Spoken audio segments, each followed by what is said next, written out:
is up, party people? All right. So what's up, everyone? What's up, Adam L? What's up, Montreal? No name, Dartman, and what is up, Sean? For anyone that wants to join the panel, I put the link out there to join the bunker. I'll give you guys a verification and all that good stuff, and then you guys can join the voice chat. But for now, one of the things I wanted to definitely get into and talk about is this idea of having conversations, discussions, debates. And one of the things I noticed, especially today in the conversation that were there, watching Jose's, which I'm pretty sure most of everyone was, you got to you will have a complete understanding of where I'm coming from in the stream. Again, open topic, other than, but the main thing I wanted to discuss was the topic at hand, denying science, basically, understanding science. One of the things that I've noticed over the long time that I've been around in this community is that not everyone's understanding of things are the same. So to assume that they are is already a roadblock in the discussion. One of the things that I've always noticed, especially in these conversations, is whose fault it is. And it's not fun to say it, but it is everyone who is trying to explain things to people. Because one thing that we all do, and it takes a while to learn to not do this, it took me a very long time, and I still do it today, is that I assume you know what I'm talking about. One of the detriments of these live streams and uploads that people are putting out, like our buddy Blue, George, and I want to say that I actually just had a good hour, almost 45-minute long conversation with George. Thank you, George. I did appreciate that. I'm gonna have George on pretty soon. We're gonna have a discussion about a few things. But one of the things that became clear to me was one of two things is happening in an upload, and people are explaining gravity or explaining buoyancy, you name it. What ends up happening is the questions that people would have aren't being answered, for one, in an upload, because obviously we have questions and you can't ask the question during it. And then during these live streams, a lot of the times what you're seeing on the screen right now is what you see during a explanation for something. And sometimes, I try to show you guys in diagrams and different type of illustrations, but at the same time, it's not the same understanding, right? But it's here nor there. It's just as simple as it gets. Still, it's still to the point where it's we all have to understand we basically don't understand shit, and that my understanding of things isn't going to be the same as yours. So we do need to come to some type of common ground. Now, here's the other problem with the situation. Even if I can get how to explain something as simple as possible, simplify it as possible. If you're not wanting to learn something, then everything I'm saying is pointless. I'm happy you're here, Seek and Find, because you are a perfect example of what I'm talking about. You're saying questions of gravity.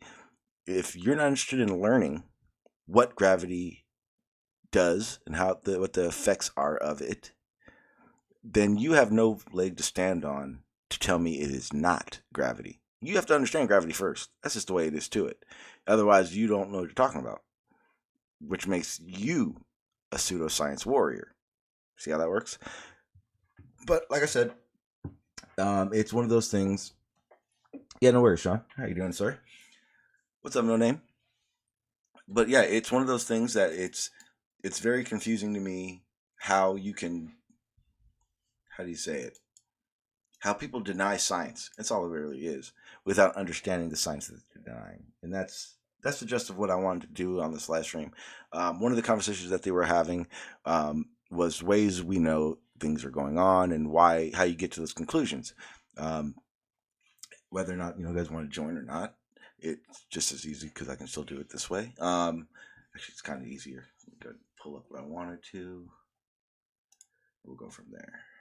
One of the things that they were talking about on Jose's, one of his panels after he ended, was the fact that, let me see what you're saying. Wolfgang said, when you see scientific knowledge as something to learn, but as indoctrination, there's no discussion to be had. Exactly. Wolfgang, you couldn't have said it, but couldn't have said it any better, really. One of the things that, yeah, when you don't see scientific knowledge as something to learn, yeah, exactly. It's exactly that, Wolfgang. Once the conversation gets to that point, it's done. Go walk away. Otherwise, you're just feeding into a slick, or you're feeding into a Pete Shea. That's all it really is to it. So you can find says, oh, so you understand it. I have an understanding of gravity as I know it. Yes. Do I understand it all? No one does. And if you want to get into it even more than that, so you can find, I know you have Discord. You can always join the Discord link. We can entertain what you think and understand about gravity. I mean, if you can't understand it, then there's no conversation to be had, just like Wolfgang said. But what I wanted to talk about, it actually has everything to do with gravity, is in one of the ideas of special relativity, is the reference frame study based experiment, I guess you would say, with two reference frame. The twin paradox. It's pretty simple once you're looking at it, is how I see it. But that's what it is to me. So you can find, knowing how to spell pseudo doesn't make it pseudo. Sorry. I'm looking at my notes real quick because there were things I wanted to talk about with it. Okay, yeah, so I see where I am. What I wanted to do is I wanted to show the twin paradox, and so maybe it'd be a little bit more understood. So you understand where the special relativity and general relativity is coming from. The idea, to me, that general relativity, and so everyone understands, I actually do have a whole different outlook on gravity now, and my idea of it. I again still am 100% with Newtonian, but at the same time 100% with general relativity and how I understand it now. There is a fabric in space. There is something. My understanding of what it is, is very limited, but at the same time, it definitely gives me a better understanding of what is being said in science, so that I don't have to just say it's fake, like some. But that's one of the things I wanted to talk about, is exactly this. All the things that I understand, not you. I can give you an explanation of how I understand it and illustrations of how I understand it, but you kind of have to want to do it yourself. Otherwise, it is pointless to have the conversation. Luckily for me, I have multiple outlets to help me with my search for understanding. But like I said, I had a really good talk with George after everyone had taken off, and it was basically about this topic. And one of the things that I had explained to him is that over time I've seen him do it.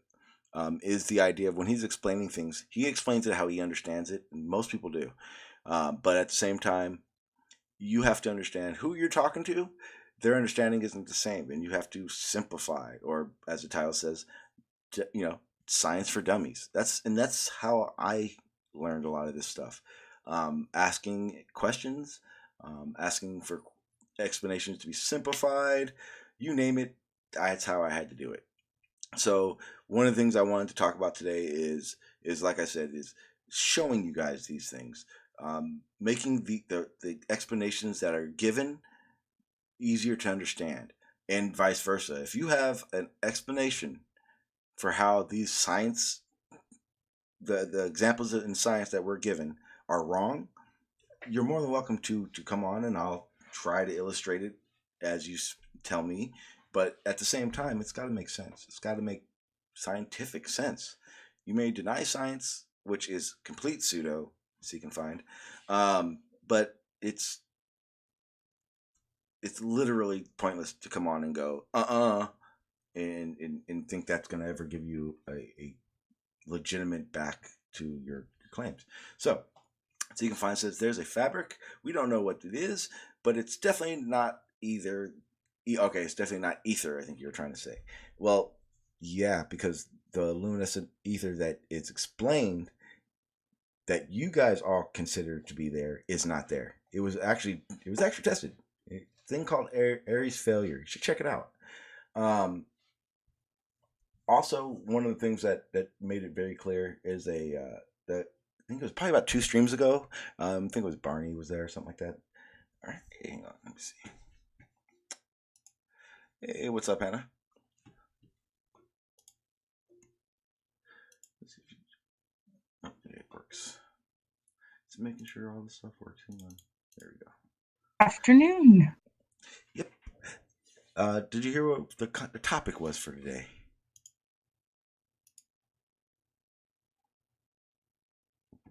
I think she's just listening in. Okay, so Yeah, I see it in the uh, stream here. okay, yeah, because you've heard George's long-winded rants before, Oh, and yes, many times. yes, and then we were actually cause I was talking to George a little while ago, and he was explaining, and we were kind of going back and forth on basically how you would explain something to somebody who doesn't have a clue. And I kind of thought, like, that's kind of one of the ways you kind of have to go about doing it. You have to dumb it down, really, for people who don't understand. It's how I learned. Um,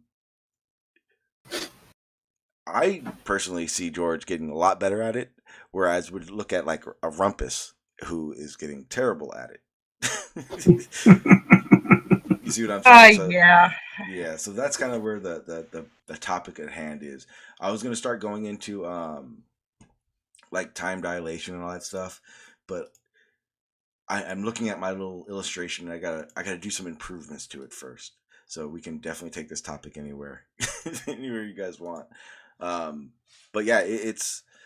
I mean, I've heard everyone here talk to science deniers multiple times, and do you find that it's easier when you simplify it, or do you think that just giving your full understanding of it is how it should work? And what's up, farmers? How you doing, sir? Yeah. You've got to work to the audience you've got, and I think you mentioned Rumpus, and I think it's a very good demonstration. If you overcomplicate things and if you talk too fast, you will lose your audience, and then you're just wasting your breath. Yes. So I think an awful lot of it, yes, you probably do have to dumb it down, and even for me, when people start talking about really complex things, I mean. Quantum mechanics to me, that's just a closed book. I'm not even going to go there. I'm just that's beyond me. And I think that is half the problem. If it's beyond somebody or they don't want to listen, yeah, keep it simple. It's the old kiss. Keep it simple, stupid. Yep. That's what I was just about to say. Because one of the Yeah, things that it is as simple as that. Both Because if it's too complicated, you'll lose your audience straight away. And then, like I say, you're banging your head against a brick wall and wasting your breath. Rumpus and George are just have so much knowledge in their head that's Yes, but hard it's for the them to delivery. be brief and concise. Yes, yes, So yes. they want to go through the whole gamut of information, which people can't concentrate for that long. And if they don't have the background, it's even going to be less. Yep. yeah, and that's where it kind of the main issue I think is there. Because, for instance, I try to like give examples of how I see things all the time because that's how I learn. That's how it makes it easier for me to understand things. So Yeah. when I'm listening to George, for instance, I have to take notes because for one, it's drawn out. But the understanding is that it actually takes that long to explain these things. It Some does. of the, Yes. you know what I Yeah. Yes, mean? that's why taking classes is so important because you get the information, you get to see it visually, you get to take, tests on it. It takes a while for that stuff to sink in. Yeah, so it's almost like people should start realizing it's almost like a learning curve for George almost to be able to explain these things because I'm pretty sure he's in his experience he's more used to talking to other people that have the same understanding of it that he does. Yeah. Probably. So when you bring that to the mix, it changes everything. The way you explain things, the way you understand things, etc., etc. So one of the things that I want that was like the whole point of what I was doing before. It was trying to make trying to make it more understandable, I guess, where it just didn't overlap on itself.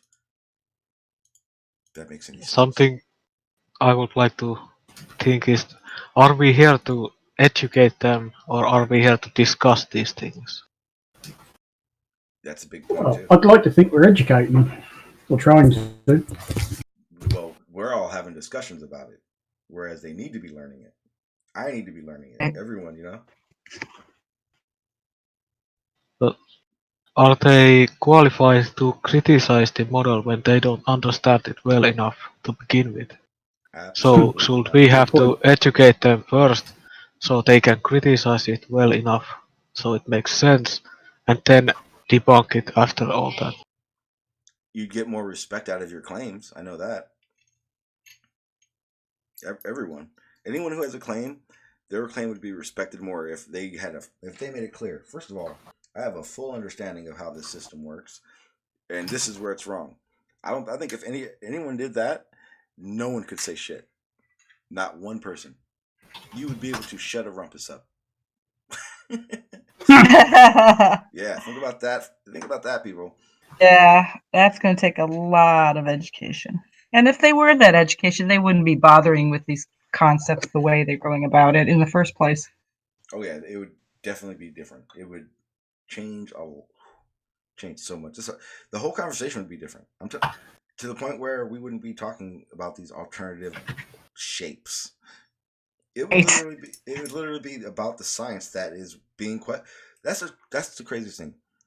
Science is being questioned every day by science, and they act like, or science deniers act like their denial based on is more than enough, more than valid enough. They're literally making the real scientists that are really trying to change things. Something. Yeah, it's really making it downplays what they're doing, because they're not even used. There is so many theories out there for how gravity affects things and how it works that you can run off that for days. And exactly the complexity of even it's just a small portion of one of these topics.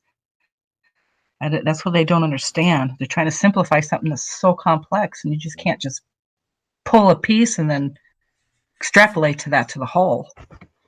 One of the things that I've been told many times is that it's like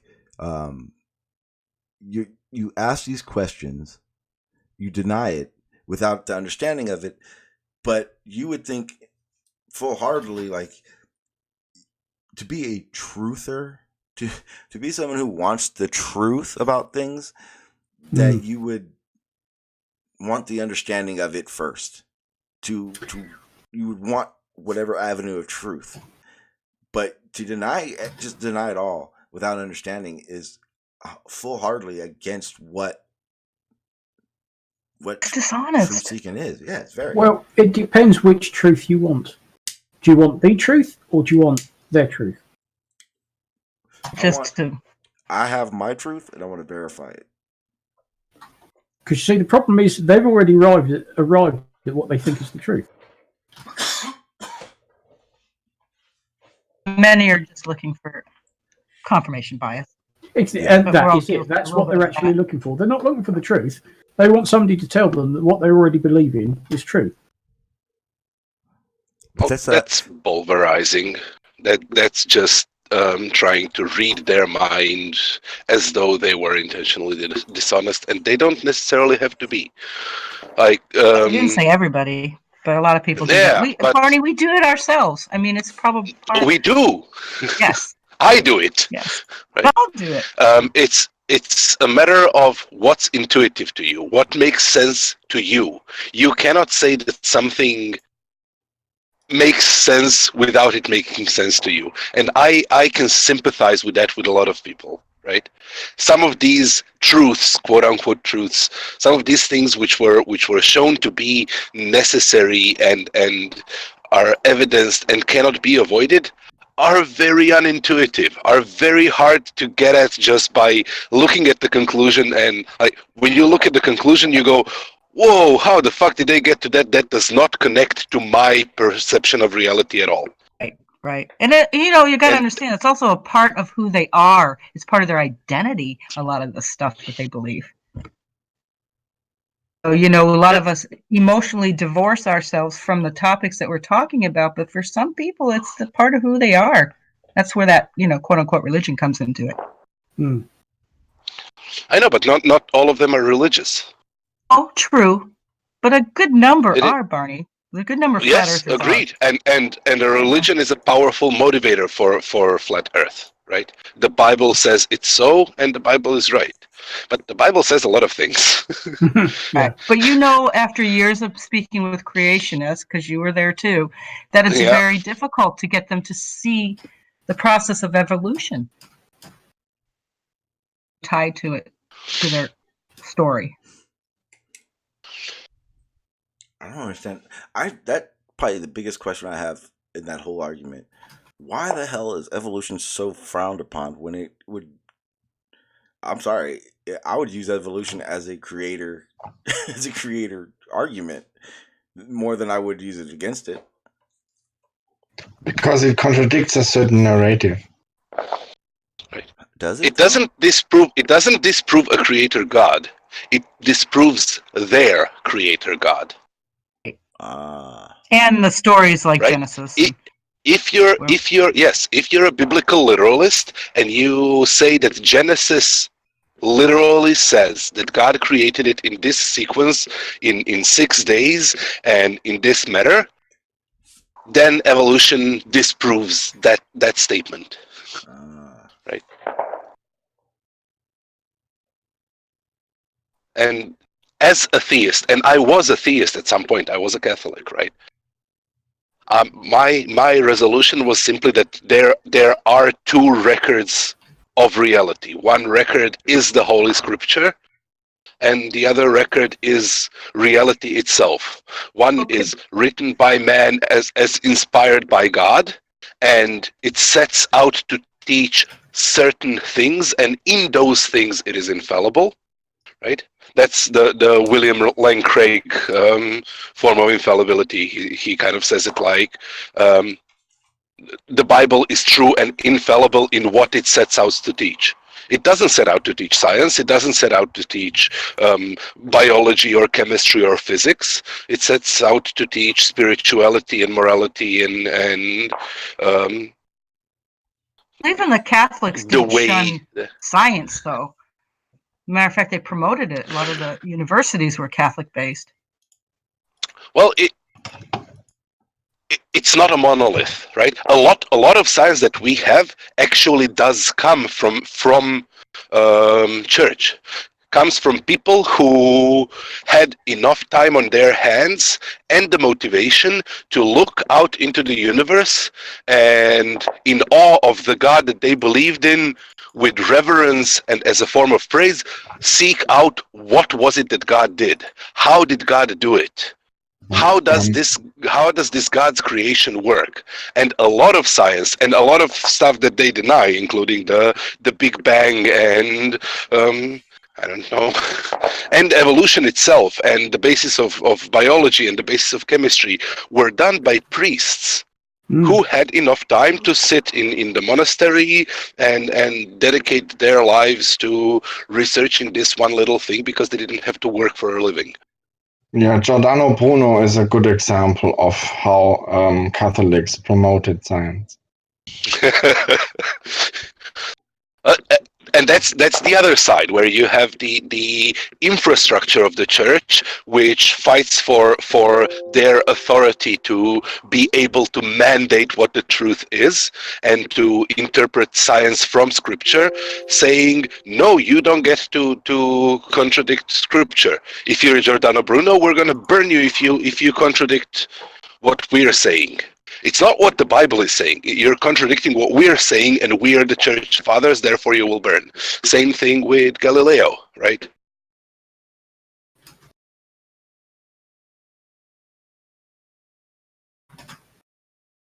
Even though Giordano Bruno was a Catholic and was deeply religious, even though Galileo was religious, even though, right? And Newton was religious, and and so on and so forth. Wait, wasn't Galileo the guy that went against the priesthood or whatever? Yes, because the priesthood insisted that because of the Bible, because they said that the sun and the moon and the planets and the stars all revolve around around the Earth, and that the Earth is the central creation of God. And Galileo was promoting Copernican heliocentrism. They said, you cannot teach this. This is against the scripture.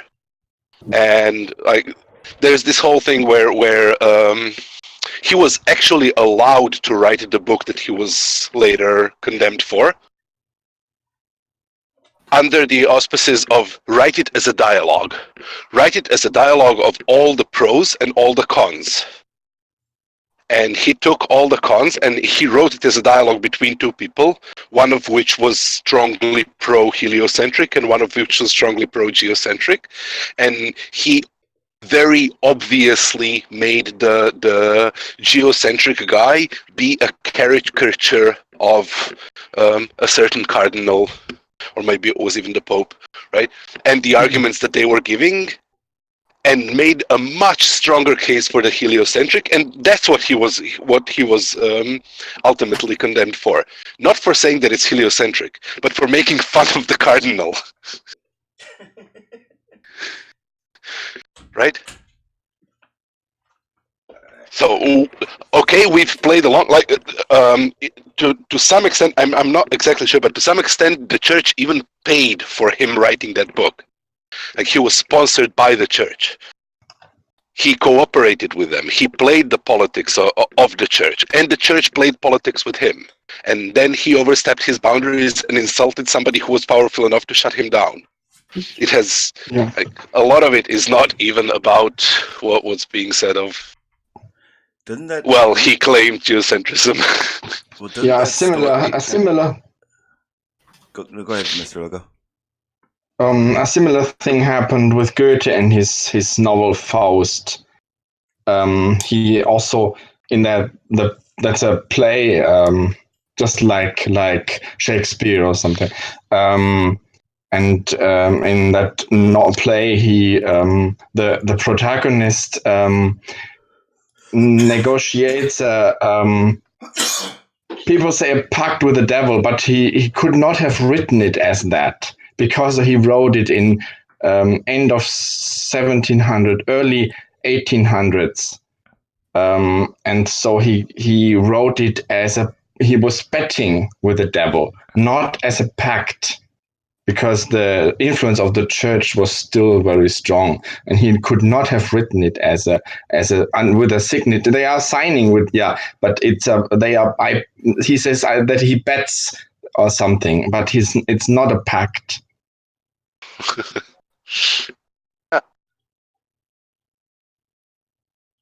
Where the powers that be would just dictate, like, moderate what you can write and how you can write it, and down which route you can go.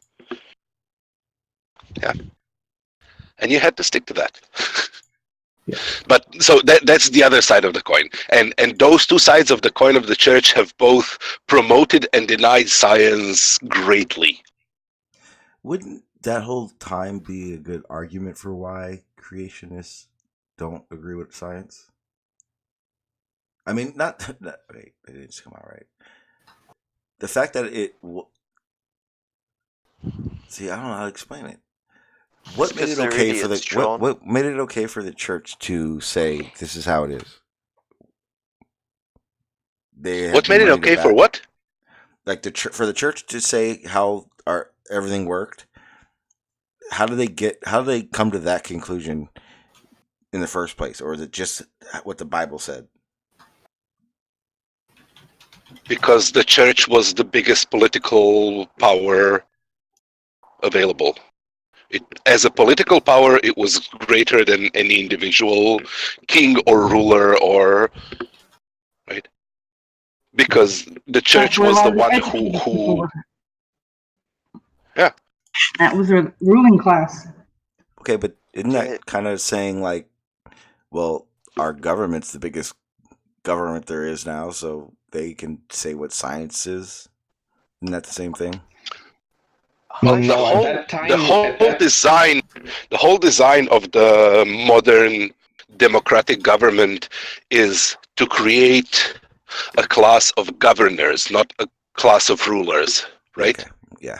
Just a Jean, reaction to that kind of setup. Exactly. Because a benevolent ruler is a good thing. It could be a good thing.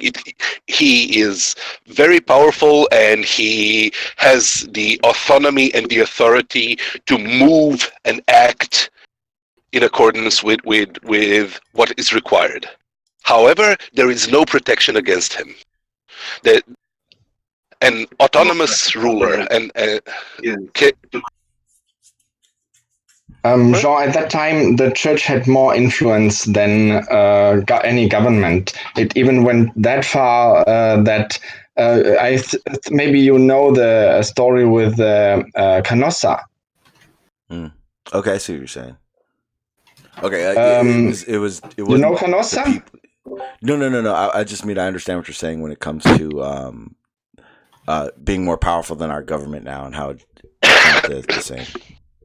Yeah, this was a case when a German emperor had to go to Rome and to apologize to the Pope because they had some kind of standoff. I don't know the exact details, but altogether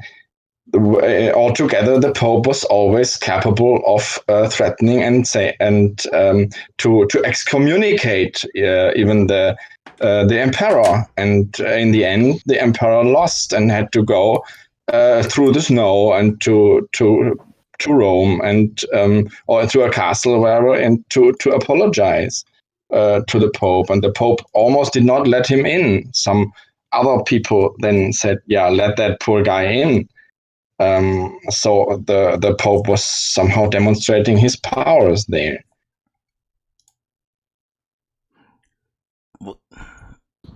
Yeah, and the next thing is that whole country was not one country. So Rome was one at that time, and the Pope, but the emperor was not. That was just that Holy Roman Empire of German nation. But it's not that it's one country like in USA, these states or something.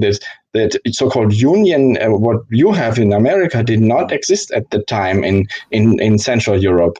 That was a rather loose foundation, and all those little counts and dukes and little queens and little kings of all those regions, they had some certain power.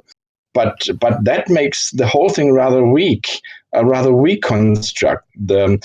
France was way more centered and way more centered to Paris and to a king, but Central Europe, Germany was not.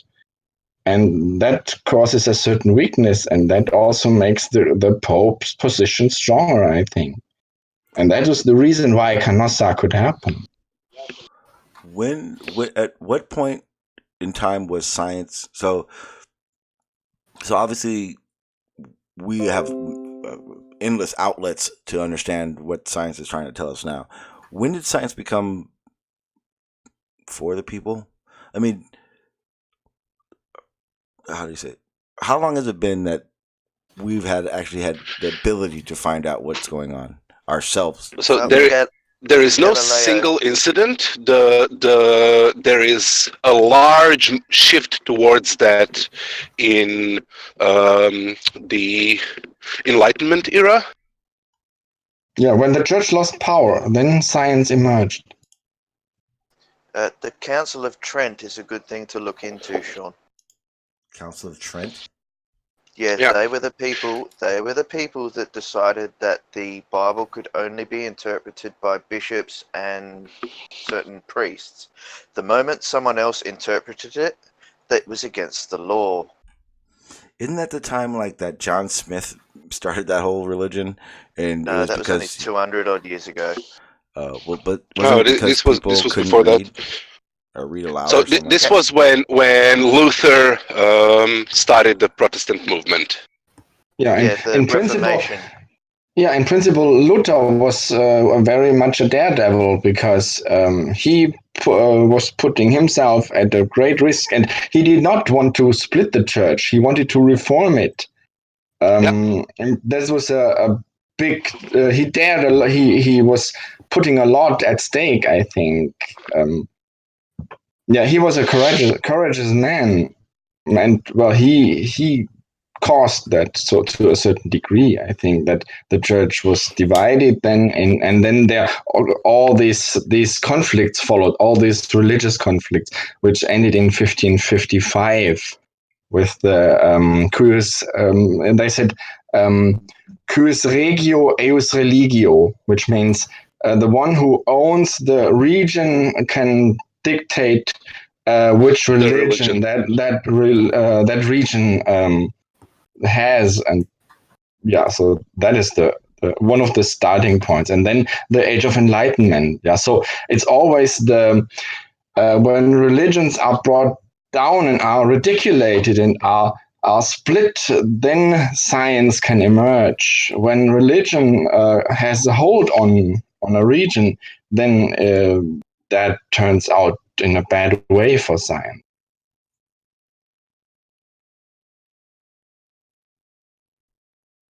So when did the people start? So I'm trying to explain how. Okay, so there was a time when this was going on. Everyone thought the church is right. That's how it works, et cetera, et cetera. And then, obviously scientists or whatever started going against them. But the everyday people don't have a clue this is going on. When did this stuff start becoming possible for the layman to know what was going on? Well, as I try to say, it's not one event, right? Enlightenment was a huge shift towards that. The Dutch trading and enterprise was a huge shift towards that. There were constantly moves and shifts towards that, including the Illuminati movement, and which is basically a statement of fuck religion. We're no longer going to use Latin. We're going to use English as our language and communicate and mockingly present ourselves as the Satan because we are that much against the church, right? The satanic movement. Right. All of these things were shifts, but the biggest shifts were during the 20th century. Like industrialism created towns, the industrial cities, right? There was a huge burst of mechanics and engineering, which was required. So there was a requirement for education. There was a requirement for understanding, especially about thermodynamics for the steam engines and all of that. And people were being educated, and you needed to a lot of this stuff was available, let's say, since the Gutenberg, since the translation of the Bible and the presses which made it possible to own a Bible privately and read books privately. And the books such as Galileo's Planets were disseminated and read by the populace in Venice, by the people who were rich enough to be able to read. But only with the prospect of public reading, public schools, did it become public. And if you take the history of reading ability, I don't know what the proper word in English is. We have a word in Croatian which means literally that the ability to read. Literacy. Literacy, thank you. Right? If you take the history of literacy, like 50 years ago, literacy was, or 70 years ago, literacy was still below 50% worldwide. Right? And now it's something like 90%. because we're trying to get people to read. Okay. But that still doesn't make all of it accessible to everybody. Yeah, no. If you don't I learn definitely see math, what if you're you don't. saying, though. And the lack of literacy also keeps people faithful and believing, because when your priest is the only one who can interpret that so-called holy book to you, then you are more inclined to believe it when you can't read it yourself. And that is what is actually happening in Iran. I was living in Iran for 1.5 years, and I directly experienced that, because Quran is written in Arabic, but Iranians, their mother language is not Arabic, it's Persian. So in fact, they cannot read their own book. It's not their mother language. They have to learn that language. And that creates a huge disconnection somehow from that book. In a similar way that the Bible was like, people being able to read the Bible being translated is also fairly recent. Not merely because they weren't able to read, but because it was prohibited to translate the Bible. The Bible was in Latin, and only the priests and the scholars and the extremely well-educated could read it, and you couldn't translate it. It was not allowed. It's a very good way of The keeping control. plebs weren't allowed to read the Bible. They had to go to the church so that the priest could tell them what the Bible says and what it means. And he could say whatever he fucking wanted. Yep. Well, he could say whatever he fucking was allowed by the higher-ups in the church. Yeah, well, but he was and at allowed the same time, that's what was going on with science, right? The same thing. Well, so the Council of To some extent, yes. Okay. With the Council of Trent, this is after the Reformation proclamation that was done by the Protestant who nailed his letter on the door. So this is when Galileo was talking about heliocentrism, and Galileo would turn around and say, "Oh, but God is the creator. God did everything. So everything that God did, which is in nature, meant God did everything in nature. Therefore, if nature dictates that we orbit the sun, that must mean God is right." But the church turned around and said, No. We believe Ptolemy. Yeah. God is not right. Reality is not right. Truth is not right. We have the sole authority to tell you what's right.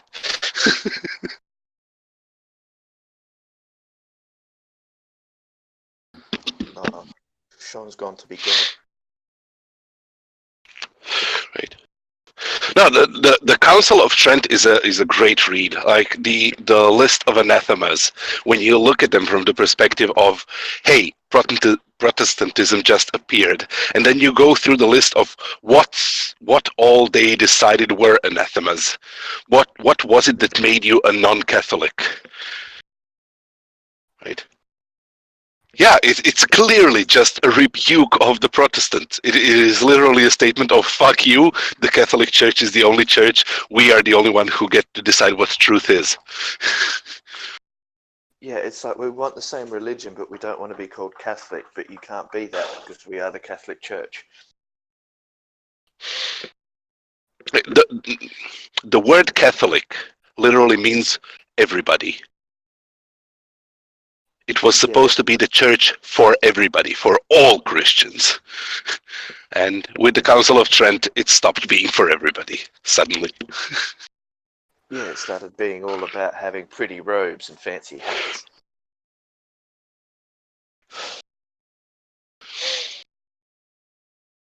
I mean, look, you can believe in religion, but if religion holds back humanity, they're not doing the right thing.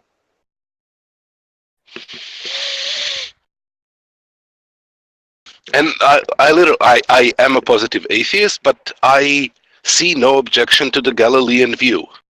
God has created, if God exists, God has created both the Bible and reality, if it is the Christian God, and reality is his own handiwork. Like, it is literally what he did himself, And the scripture is what he has inspired people to write.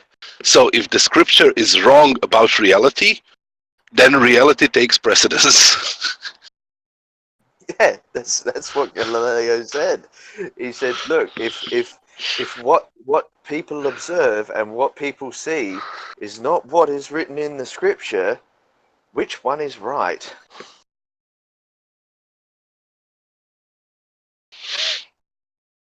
Because if you see a river wearing down a rock and notice it over time, but God says that all forms were created at the same time, then which one's right?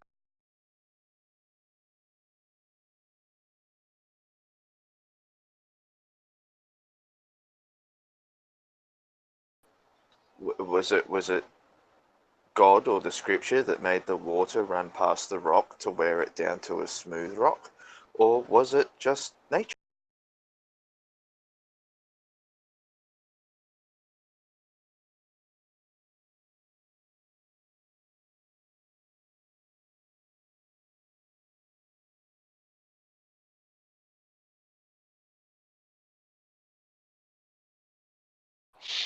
Apparently something I have said is sitting very well with SC Montreal. Don't worry about it.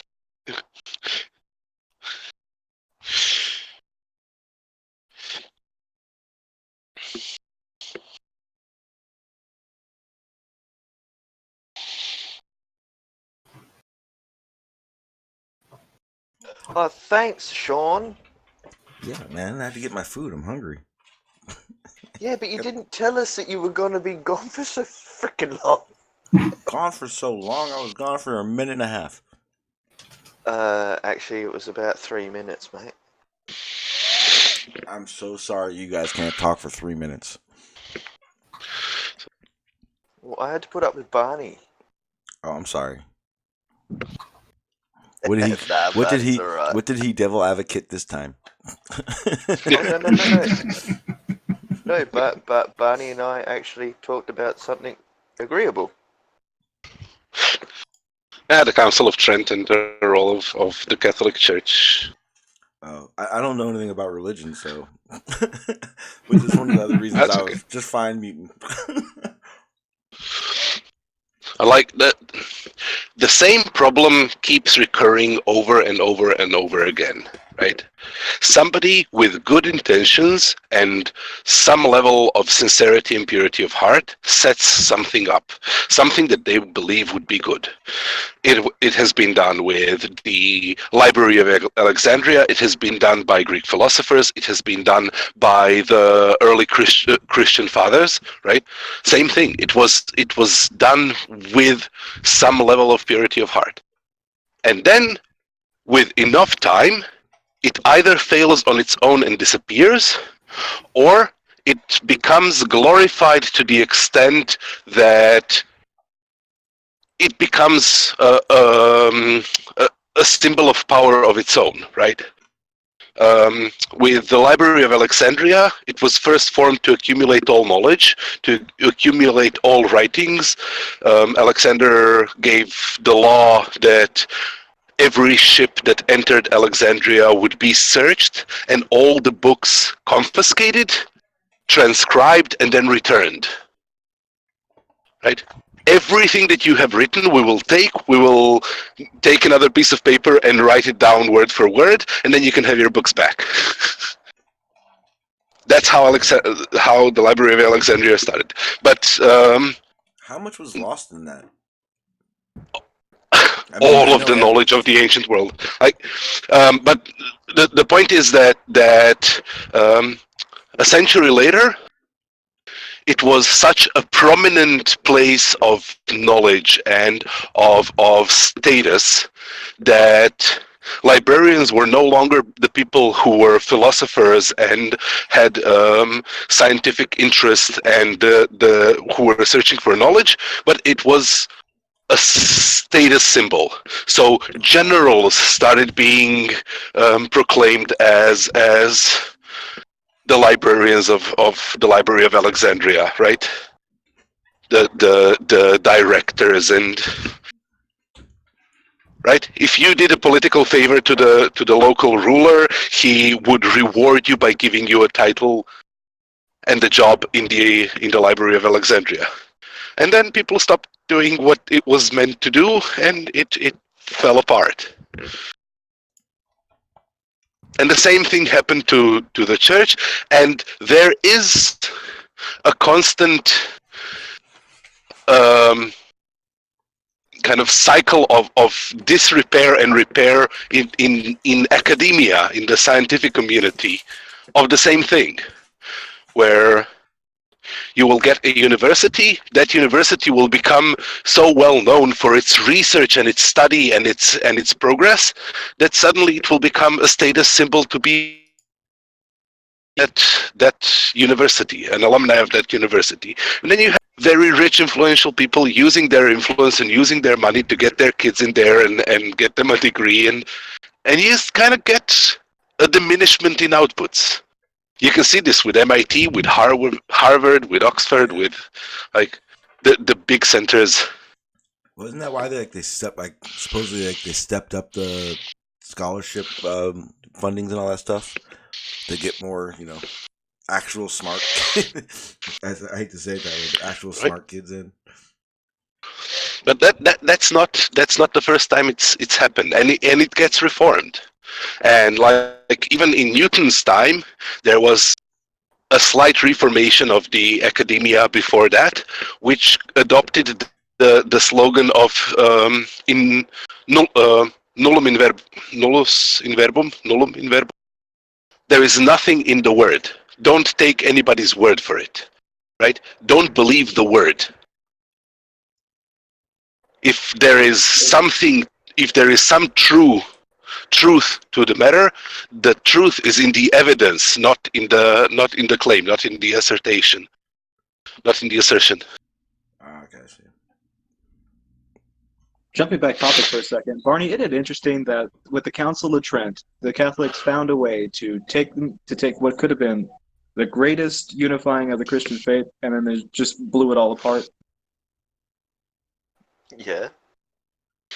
Well, yeah, but it's inevitable.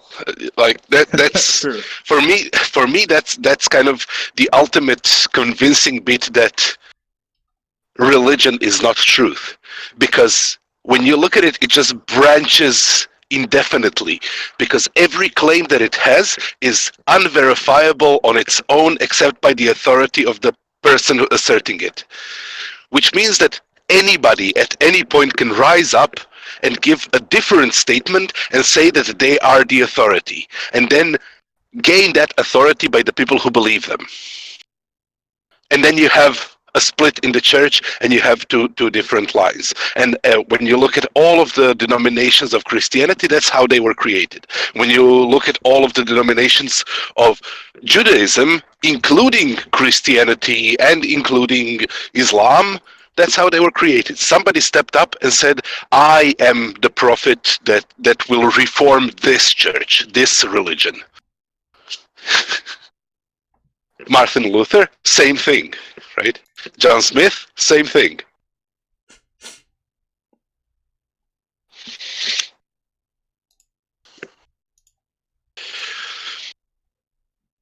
My bad. Someone who was in the chat, someone was wanted you to talk about Nikola Tesla. Or I think it was actually Montreal. I don't know anything about him, so I don't even know what that meant. He's a pigeon lover. What? Nikola Tesla was a pigeon lover. I don't know what that means. It's a fact. He loved pigeons. Like Mike Tyson? Well, he didn't love pigeons. He was in love with a pigeon. I was trying to say it without being an asshole. Wait. He was in love with a pigeon. He married a fucking pigeon. Like, cool, like a bird. Yes. As in struts across the chessboard and declares victory, pigeon. Yes.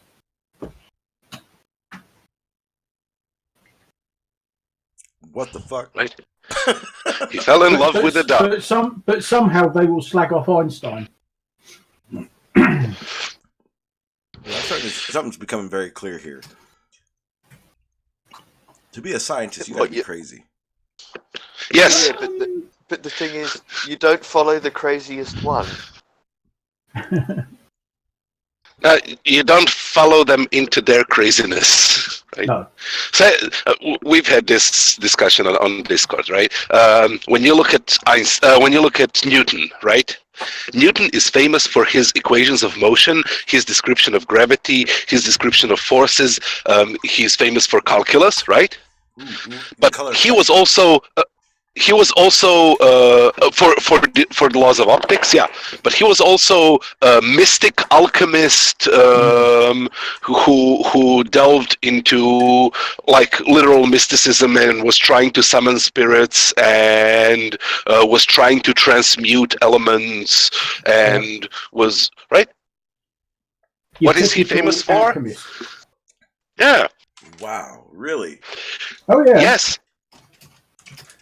That is amazing. I think alchemy is real. Actually, I'm Sean, serious, guys. I'm not playing. Sean, I've got someone you need to look up then if you believe in alchemy. What's that? Rutherford. That's the one. Who? Rutherford is the world's first true alchemist. He turned one element into two new elements. Want to look this guy up? Rutherford. He was a Kiwi.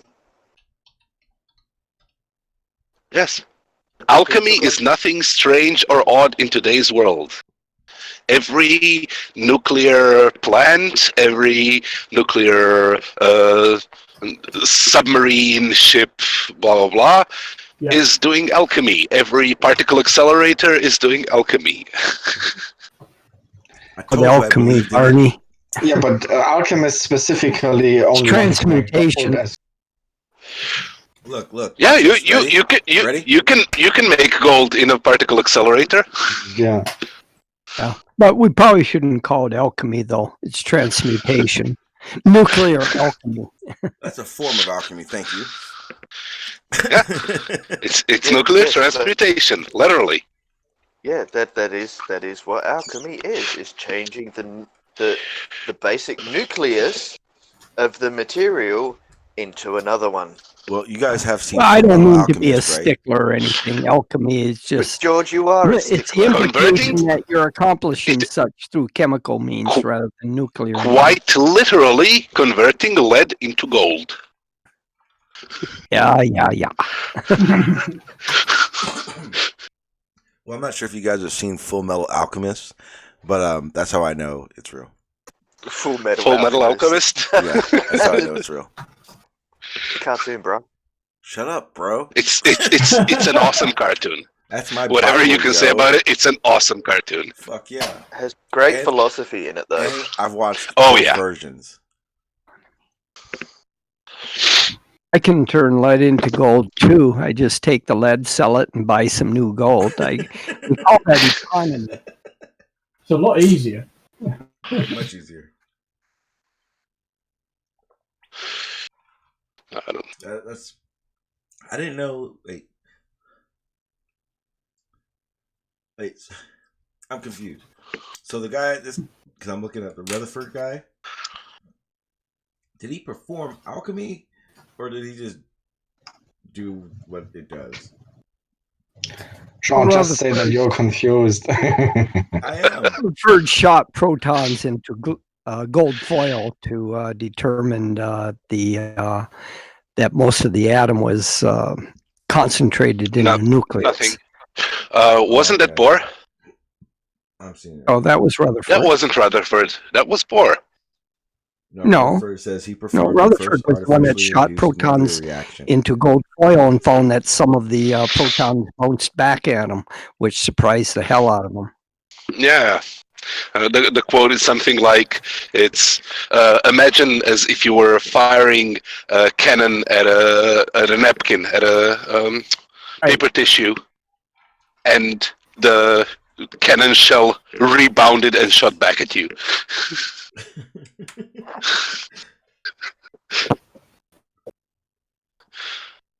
I'm not gonna lie. I still don't get how you shoot a particle. how you shoot a particle? You expose it to ionizing radiation, meaning that you strip away its electrons, and then you expose it to a strong magnetic field. And since it is charged, the magnetic field moves it and propels it in a certain direction. And this is seen. To an electric field, not a magnetic field. An electric field, right? Sorry. Well, both. And this is seen. You can't have one with it. See this? Okay, so I get it. Don't think I don't get how this works, but I don't understand this part. When they're working at CERN, how do they? I don't get how they know what particle they're working with and how they see it. So sort them with the first step is literally you have a small fire extinguisher which is filled with hydrogen. A hydrogen is the simplest atom, which is composed of one proton and one electron. You strip away the electrons. You either heat it up or expose it to radiation, which knocks off the electrons, and then you only have the protons left. The ion of hydrogen is just a naked proton. Okay. Right. And that proton has all the positive charge, none of the negative charge. And then you send it through a series of magnetic coils, which then each accelerates it more and more and more and more and more and more. So we're at the fire extinguisher part. They know by doing this to the extinguisher, this will happen, right? Yeah. And in doing so, they know what's left in the fire extinguisher.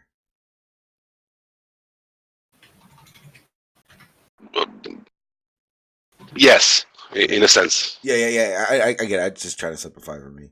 And then they take this quote-unquote fire extinguisher, and they know what's left will react to electromagnetic forces this way, which is the speeding up process. The fire extinguisher is just filled with hydrogen, right? You get it's a metal bottle. It's a red metal bottle full of hydrogen. You get the hydrogen out of it. Okay. You ionize it. You get positive and negative charges. You use a magnetic field to separate the positive and negative charges. The negative charges are the electrons. The positive charges are protons. At this point, you can attempt to weigh them. One way of weighing them is by their inertia. If you have them moving at some speed in some direction, and you put a magnetic field next to that, the negative charges will curve away from the field, the positive charges will curve towards the field, right? And by how much they curve will tell you what inertia they have, and that way you will be able to tell how much of a mass they have. So you can compare the masses of the electrons and the protons in hydrogen that way. Okay. Right? So literally by the curvature of the path that they take. And one of the simplest ways that you can detect or see that pathway is called a cloud chamber. Okay. If you take a bit of air and oversaturate it with water fume, right, with water vapor, yeah, but you keep it very still, the water vapor doesn't condense on its own. It needs a nucleation site. And when you run a particle through it, that creates enough of a disturbance that it starts a nucleation site, and you get small droplets of water forming. And those is the same thing that I don't know, planes do in the air that create contrails, right? Yes. You will get a trace of a wisp of cloud, a wisp of water vapor, little droplets of water, like literally a cloud, following a condensation, following the path of that particle.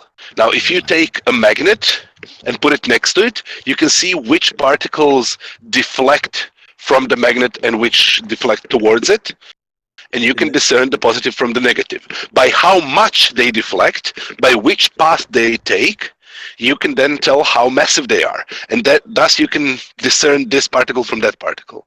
The detection of positrons, of anti-electrons, was done with a cloud chamber in a balloon high above the Earth, where they did the exact thing I've just described and saw a particle which deflects towards the magnet, but with the same amount of deflection as an electron, meaning that it is exactly the same weight as an electron, but the opposite charge. The exact same charge as a proton, right?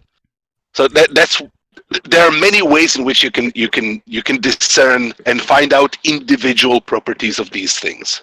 This is one of them. What you just depicted, that's the same thing as like when you see a computer generated illustration of that. That's the one where they show them colliding and then going in their own directions, right? Yeah, and those spirals and curvy paths and right, those are all exactly. Those are all particles that are being detected as they're moving through various magnetic, electric fields, and you look at how they behave. Things which move straight have no charge. Things which have curly or spirally motions have a charge, and the direction of the curve tells you whether it's positive charge or negative charge. The amount of curvature tells you the mass of the particle. I'm going to try to find, I was watching a video the other day that was talking about that, and that's how I knew exactly what you were talking about. Keep going. In CERN, you take those hydrogen atoms, you strip away the electrons, you move them to one side and discard them, and you move the protons in the other direction by using a magnet to disassociate the two. And then you use series of magnets over this large ring to accelerate them more and more and more and more and more. And you'll accelerate one beam of protons of those hydrogen nuclei in one direction, and you accelerate another beam in the other direction, and then in the detector you just have them cross paths, have them go head to head at each other. When those particles connect, when some of those particles happen to hit another one of those particles inside vacuum at these tremendous speeds, a tremendous amount of energy is released, and you get a shower of all different kinds of particles being released. And the detector then literally records the paths of those particles, their curvatures, how much they're curving, which direction they're curving in, and gives you back the data of what charge the particles had, what mass the particles had, at what energy of collision were they created. And you need, and then that data gets fit into a table, a structure that kind of you try to correlate it with everything that you already know, and say, well, this is this particle, this fits this particle, this fits that particle, and this doesn't fit anything, therefore it's a new particle. Yeah, I'm showing it on the screen right now. If you hit the live button on my icon, you'll see what I'm looking at. This is what I was talking about. This is what you're talking about.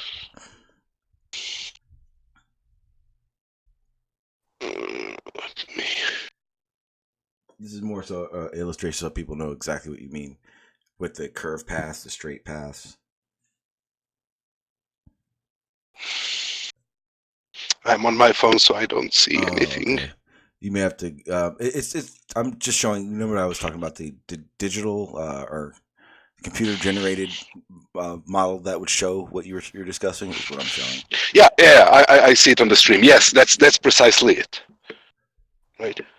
Okay, I see.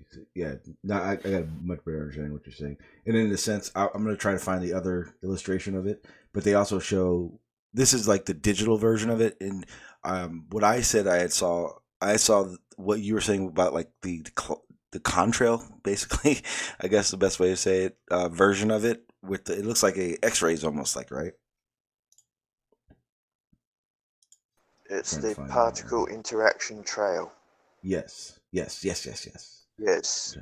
because Sean. Yes. Unless there was some water vapor in there, it can't have a contrast. Well, that's what Barney was explaining a second ago. See, I was listening. I know, that's what's awesome, Sean, is the fact Here that we you're go. not blindly going into shit now. I guess this would be the best depiction of it.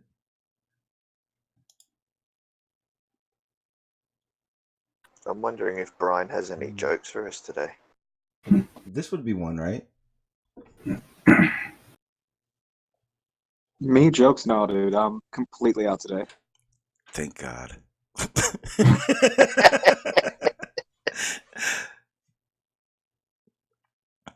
But yeah, I got one up now. This is the one of the ones I saw.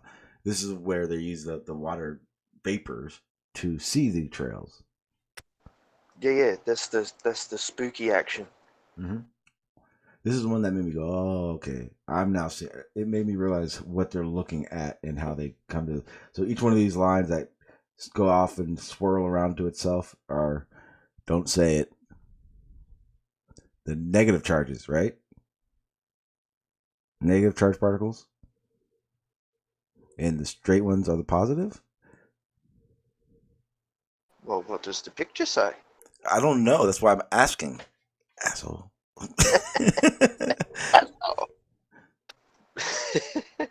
I would have a feeling the ones that have the odd elliptical patterns would be negatives, and the ones with the straight or only slightly curved paths would be positives.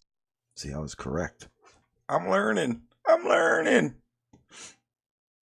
Yeah, so you see that one up the top that's got that circle and the W shape?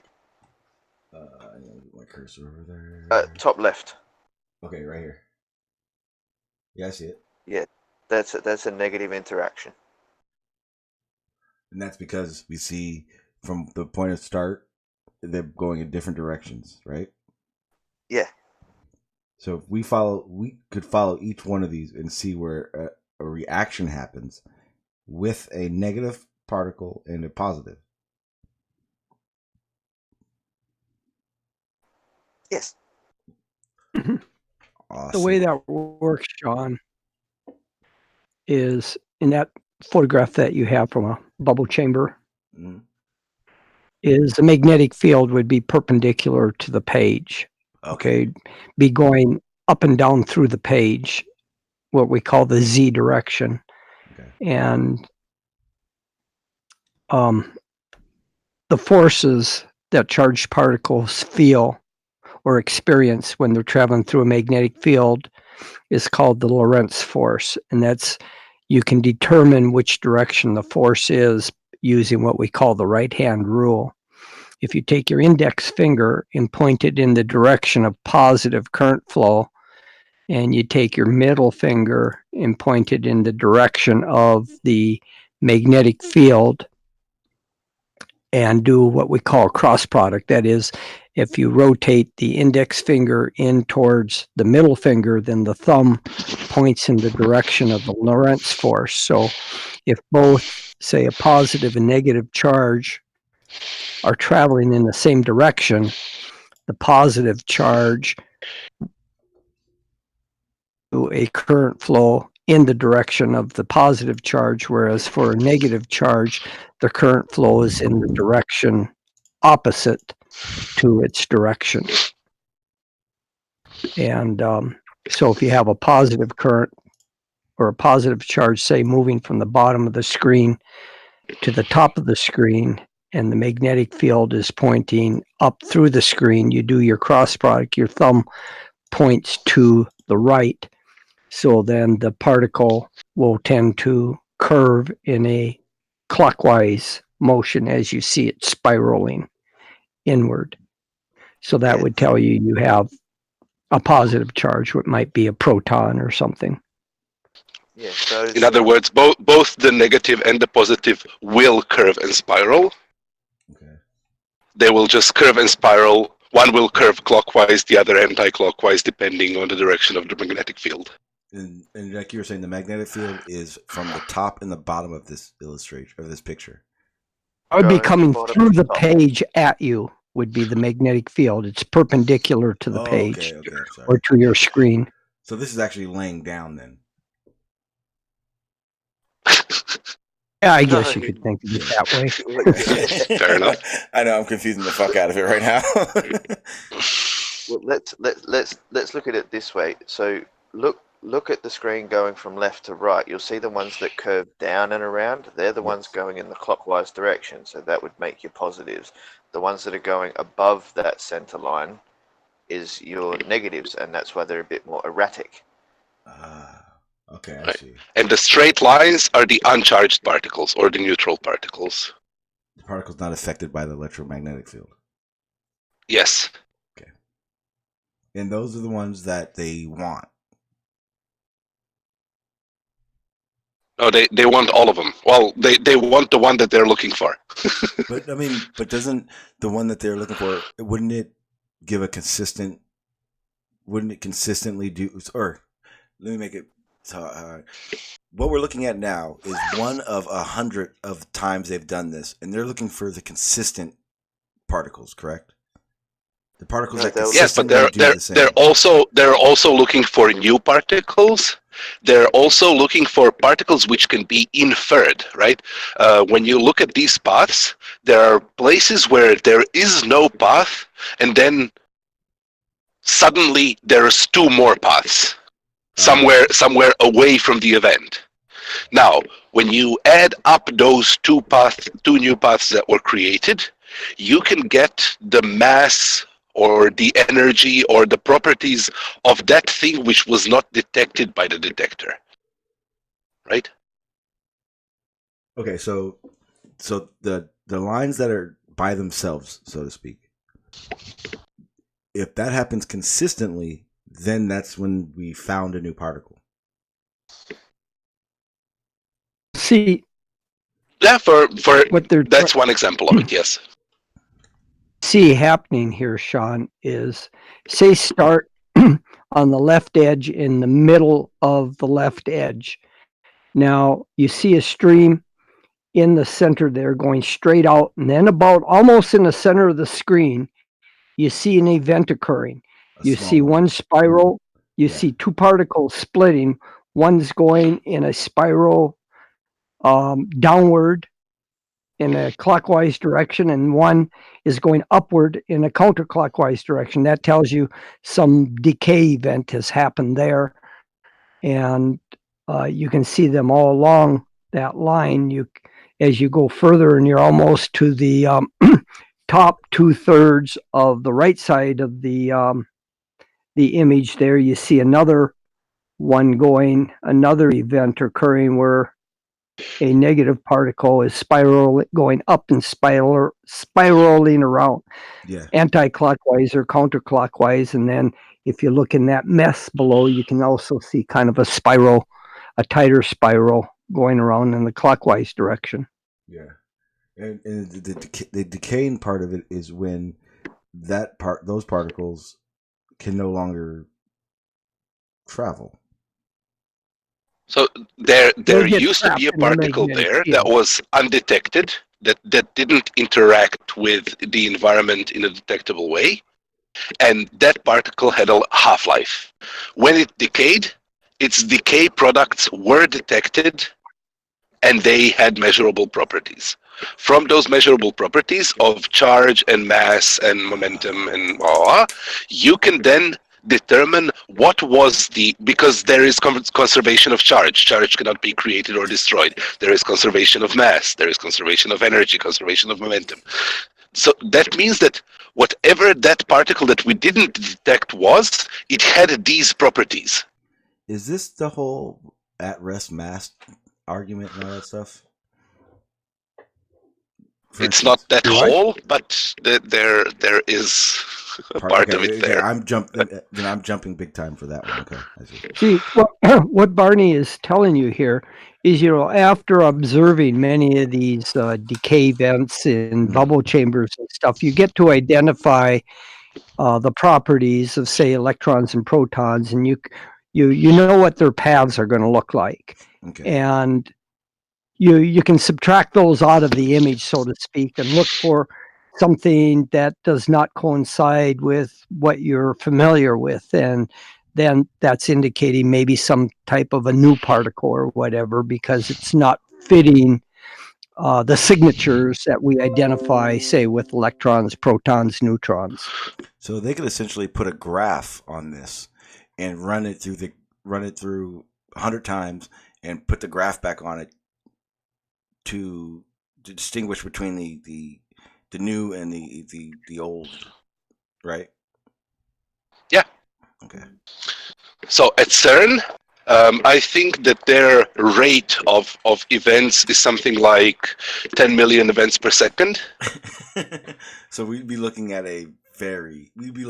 half a pixel almost. And they have it running in sprints which last for years.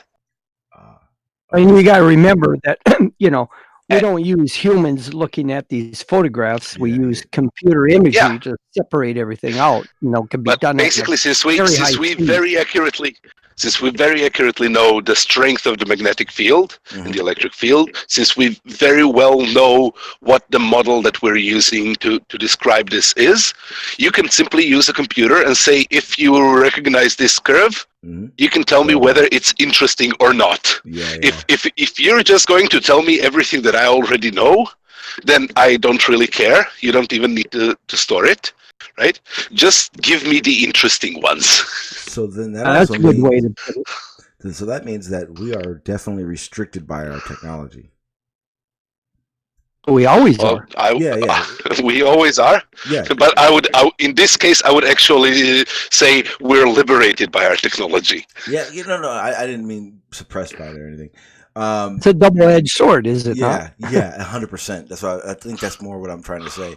For instance, this image we're looking at now, in 100 years, with the technology that we have, we could see 1,000 more brand new particles that actually that would explain quantum almost and shit like that.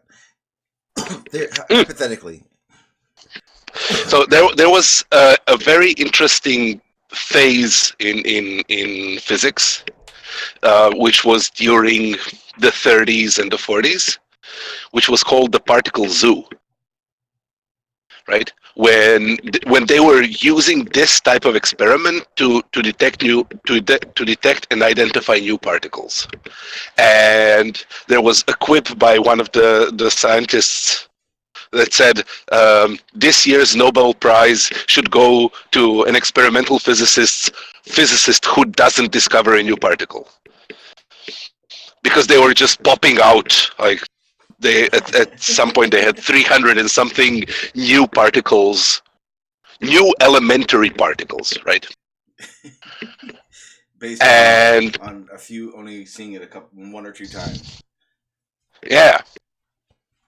And it was, I think it was Bethe who came up with the threefold way and kind of started sorting this particle zoo by its properties into geometrical patterns, and found that there is a three-way symmetry amongst them, and found new properties that defined this group of particles from that group of particles. And one of the properties that defined the normal particles that we expect from these strange new particles, he dubbed strangeness. And particles could have positive or negative strangeness, right? Yep. But when he kind of resolved his threefold way, he proposed a new particle, a new type of particle, not a new particle, but a new type of particle, which he called quark, which was borrowed from Alice in Wonderland, and some poem in it about a thing which had three sides to itself instead of two, and blah, which was called a quark. And you would have the up and down quark, which were the normal quarks, and you would have a strange quark, which was the same as the up quark, except it was strange. Yeah. Right?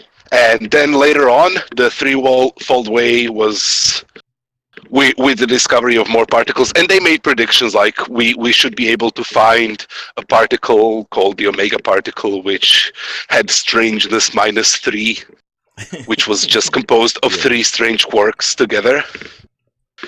Right. And they did find that particle, confirming the theory and blah. But then it was also new particles were being discovered, and threefold wave had to be expanded, and new forms of quarks were predicted, which were named charm, truth, and beauty. So that also means that on a quantum level, those need to be broken down, right? So all of those particles were then shown to be composites of the six quarks, right? Mm. Yeah, but their antiparticles. Yeah, and that's what would need to happen with quantum, right? Every particle would have its anti. Yeah. And that's kind of where we're at a standstill with quantum, because not all of the... So that story, it stems from Dirac's equation, right? Schrodinger's equation explained how an electron and photon move and interact within a hydrogen atom, and it worked wonderfully for this very, very, very, very simple entity, and predicted the right spectrum and all of that. But that equation need to be expanded if you wanted to talk about anything more complicated than hydrogen, right? And the person who solved that equation was Dirac, and his equation kind of solved it for pretty much everything. Gave you the wave equation equivalent to Schrodinger's equation for pretty much everything, except it had two solutions. It had a positive solution and a negative solution, right? It didn't give out one number, it gave two numbers out. It gave two wave functions, which were identical and exactly opposite. And in the beginning, Dirac simply took it as, well, that's an artifact of mathematics. This other part of the result doesn't do anything. It describes something impossible, something that doesn't exist. So after a while, sorry, am I here? After a while, he kind of started recognizing that it's not merely that it's necessary. And when first antiparticles were discovered, which fit that other side of the equation, he quipped, my equation was smarter than me. Right. Because the thing which was necessarily described by the equation was shown to actually exist. And that was the antiparticles. So yes, from Dirac's equation, every elementary particle which has its waveform described by the Dirac equation must necessarily have an anti-solution, which is the same wave equation except inverted. Its charge gets inverted. Everything gets inverted about it. It is exactly the same except opposite. Makes sense. Kind of. Right? So that's one symmetry, right? There is the symmetry between matter and antimatter. Yes. There are more symmetries being proposed. It is possible that there are mathematical solutions in what we are trying to discover, like what's being done right now, that kind of work well with general relativity and propose to combine, to propose to produce a quantum theory of gravitation, which propose more symmetries than that, which have more solutions than those two, and one of those proposes something which is called a supersymmetry, yes, where each particle and each antiparticle has its supersymmetrical counterpart. And it's the same process as with Dirac.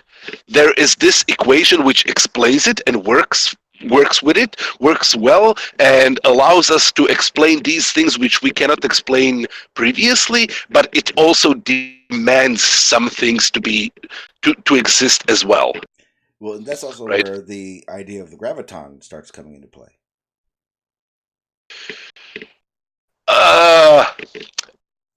We've talked about the graviton before. Graviton works slightly differently, right? But isn't it it is the symmetry of...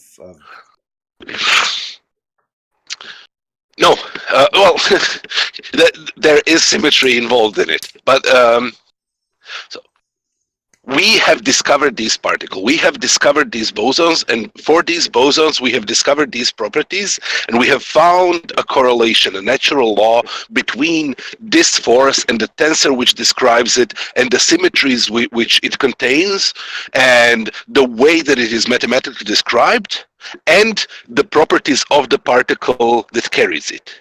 Now, if we use those same rules that we have for those bosons and apply it to the gravity, since we know what the tensors of gravity are, since we know what the symmetries of gravity are, since we know how general relativity describes space and time and how space and time curves and moves, we can then retroactively describe if there was a boson particle which acted in an equivalent way to those, how those particles produce those forces, and we know the force, we can then surmise which properties that particle should have.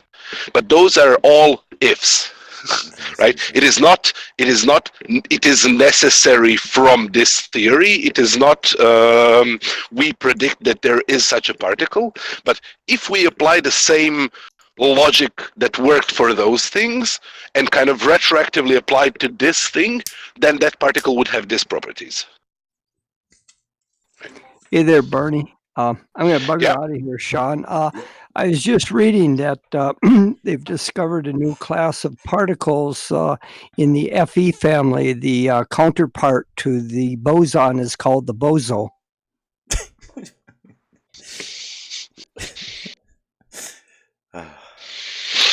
Anyway, I'll see you guys later. Have a good one, sir. I'm gonna give you a link. Okay, so you're good to go, Chris. What was I gonna say? I lost my train of thought. Fuck, I completely forgot what I was gonna say. Well, in that case, that might be a good place to end. Possibly. You're gonna say Bryant has the funniest jokes. Brian definitely has the funniest jokes. And there it is. Right on cue. How you doing, Chris? Merry Christmas. You are roboting.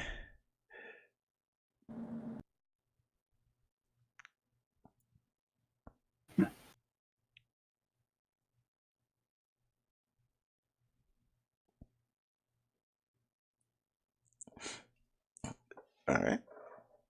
Yeah, it was weird. So,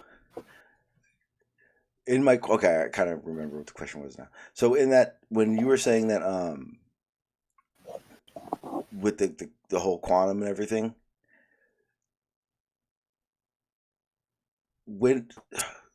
so I'm trying to realize how I'm going to say it. So, remember I was saying how computer, as technology gets better, the more we'll see. Is there so in 100 years things could change considerably, be completely different than it is now within what we see, right? Or is it just a sense of it has to work with? Different in context of understanding, yes. Okay. But that kind of different doesn't change things much, right? Same way Newtonian general relativity. Exactly, right? The fact that Einstein found a way to describe it more precisely didn't affect the validity of Newton's equations, nor did it affect your everyday experience. The world didn't suddenly become a different world because it was described by a different law of nature. Yes. It was just described better. Exactly. More detail. Right. So the things which are true by themselves, in themselves now, will stay true by themselves and in themselves then. right? The rate of rotation of galaxies will still be the same even when we know whether or not dark matter exists and what it is. Yeah. Right? What would it take to change science upside down? What would one fundamental thing be that could change it? I don't think that you can. A complete Like, you can- wipe of the planet. You can express things drastically differently, right? You can come up with new categories and group things together in a different way. And that's been done, right? When you take Newtonian mechanics, Lagrangian mechanics, and Hamiltonian mechanics, they use completely different terms and they use completely different categories of things, where in Newtonian you have things like force and mass and acceleration. In Lagrangian you will have a thing called action, which uses some components of both force and mass and acceleration, and right, but it is not equivalent to any of them. It is its own way of describing the same underlying reality. Right, and even though you can use completely different language and completely different mental concepts, those things, when you overlap them, still describe the same reality. Your cognition changes, but reality stays the same. Right? Mm-hmm. Were you saying something, Chris? Yeah. Have you ever been to LaGrange, Texas? No. Nope. Okay. You mentioned Lagrangian. I didn't know if that's the one. I've been to different parts of it, and I could only It's where imagine. ZZ Top is from. Ah. So, Newtonian mechanics works on the principle of, if I know these certain things about this certain thing at this point in time, then I know what will happen in the next point in time. Lagrangian says, if I know where it was in this point in time and some later point in time, I can then work out where it was in between. And both of them are equivalent ways of describing mechanics. You can describe physical actions, interactions, all of them using one or the other.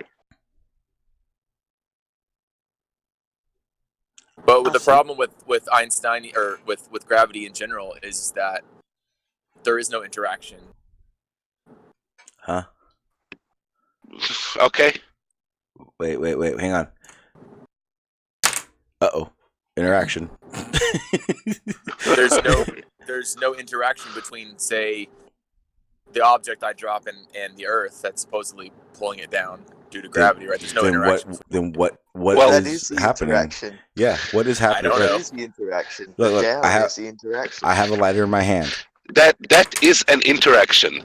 That object approaching the Earth and the Earth approaching that object, the way that their paths curve from the Euclidean, that is an interaction. Yeah, just the act of saying it is you're describing the interaction. Right? If there is no interaction, then there is no thing happening. Yeah. Well, I'm not saying there's nothing happening. Let's not get it twisted, right? I'm not saying there's nothing happening. I'm saying with gravity, there's nothing happening. What? I wish I had my big lighter with me right now, so that I could show you a thing happening. I'm just going to say that's the interaction between two different densities and two different mediums. Yeah, fine. Then that's your explanation. Of the interaction of gravity. That does not mean there is no gravity. No, that means my explanation of gravity is that it works through relative density, blah, blah, blah, blah. Then we can try to work out. Yes, it is. No, it's not. Gravity is things falling down towards an object of mass. No, it's not. Oh, it is? What is it? What is it then, Chris? It's okay. It's supposedly. Chris, here's a little bit of the problem. Y'all are talking past each other right now. The action that we associate to gravity, you're saying that's density as an explanation for the term that he's describing. So well, no, because in my model things go up too. Buoyancy. Yeah, exactly. Yes. Okay, well then what's right. the counter of buoyancy? Between particles, between molecules of What makes everything not go up then? what makes everything not go up? Density. Yes. Okay, what vector is density? Whatever vector that it's moving in. Okay, what direction does density move in? Whatever direction that it's presumed to move in. Like if you drop something down, it's going to fall down. Wait. So That's a density can go. motion. Density goes side to side. If you push it side to side, yeah. What? What stops it? Another force acting upon it, Sean. Oh my goodness. Density is a scalar value. That's right. It's an interaction. There must be an interaction. Okay, There's no interaction with gravity. Do you have an object? Is there an object in front of you, Chris? Well, I'm driving, but okay, perfect. That's perfect. Steering wheel. That's perfect. The density of your car has it go what direction? The direction I tell it to go.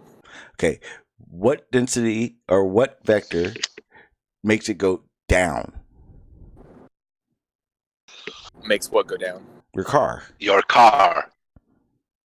It's not. It's going forward. Well, then we've already deduced that density and gravity are not the same thing, nor can density have a vector. All a vector is just the direction that something goes. Yes. There's nothing special about when people say, "What's a vector?" Okay. What vector? Why does it? Hang on, Chris. It's more than a direction. Chris. It's more than a direction. Yeah. It's a value and a direction. Yeah. Right, what's the vector? Watch this. What's the vector of buoyancy? It depends. No, it doesn't. Yes, it does. No, the vector of buoyancy is always up. Hold on. You've already said it yourself. More buoyant or less buoyant? It doesn't. Okay. I mean, the it doesn't matter. Depends on where you it are. Does matter. So he's right. It does depend. Okay, so where does buoyant? Where is the buoyant? Because it just depends on how much. It just depends on how much force buoyancy is lending. It still only works in one direction. Yeah. What direction? I'm getting a hangover from this. Chris, hang on, then guys. Hang on. Hang on, Chris. Buoyancy. Go cure your head and then come back. Right? We know this. Vector is up. Right, Chris? We know this. Vector is up? Yeah. Buoyancy, the buoyant force direction is up. Away from the center of mass. Show me it going sideways or even down. And when the buoyant force overcomes the gravitational vector, then the object goes up. Yes, then exactly. Then the normal force is up and the object goes up. And if the buoyancy is less than the gravitational vector, then the object goes down. The normal force is down and the object goes down. You're saying the gravitational vector, I'm just saying the density of the object. Okay. If the density doesn't have greater than the density of the object, it'll go. But density doesn't have a direction. Oh, well, apparently it does. It doesn't. Okay, how do you know that? Direction of density. Okay, fair enough. If density has a direction, that direction of density down, and the amount that it goes down by is what I will call gravity.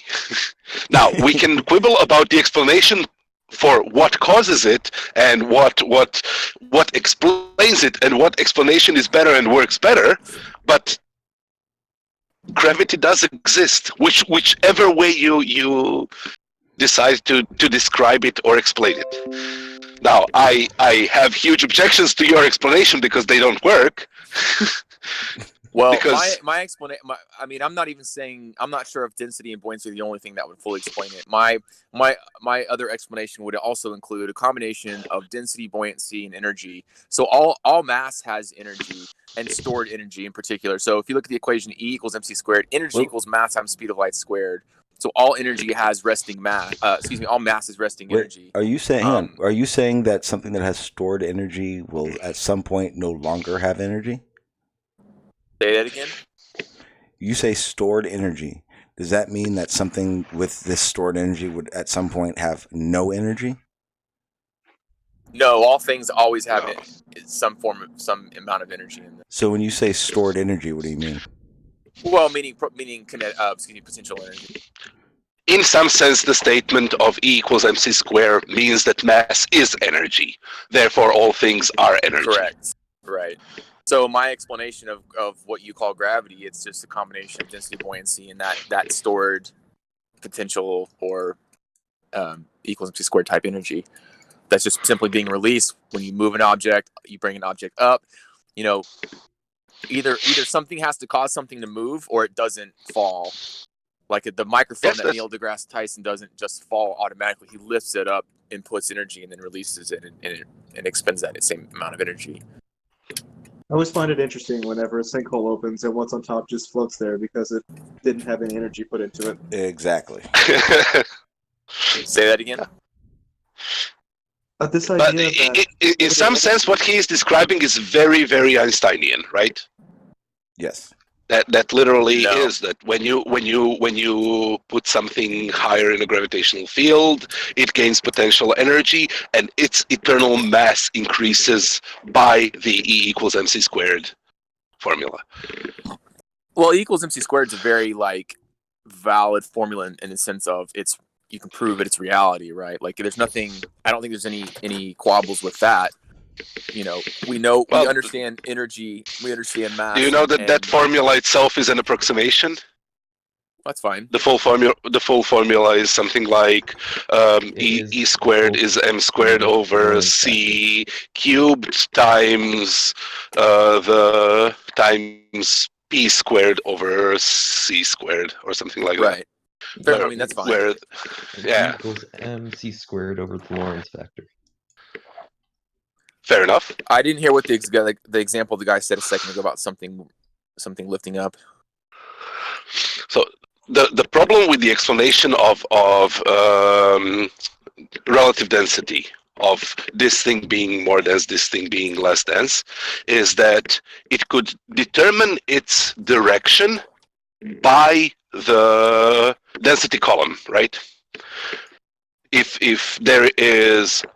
If things are more dense at the top than at the bottom, you could get directionality from that and find out where your down is from that.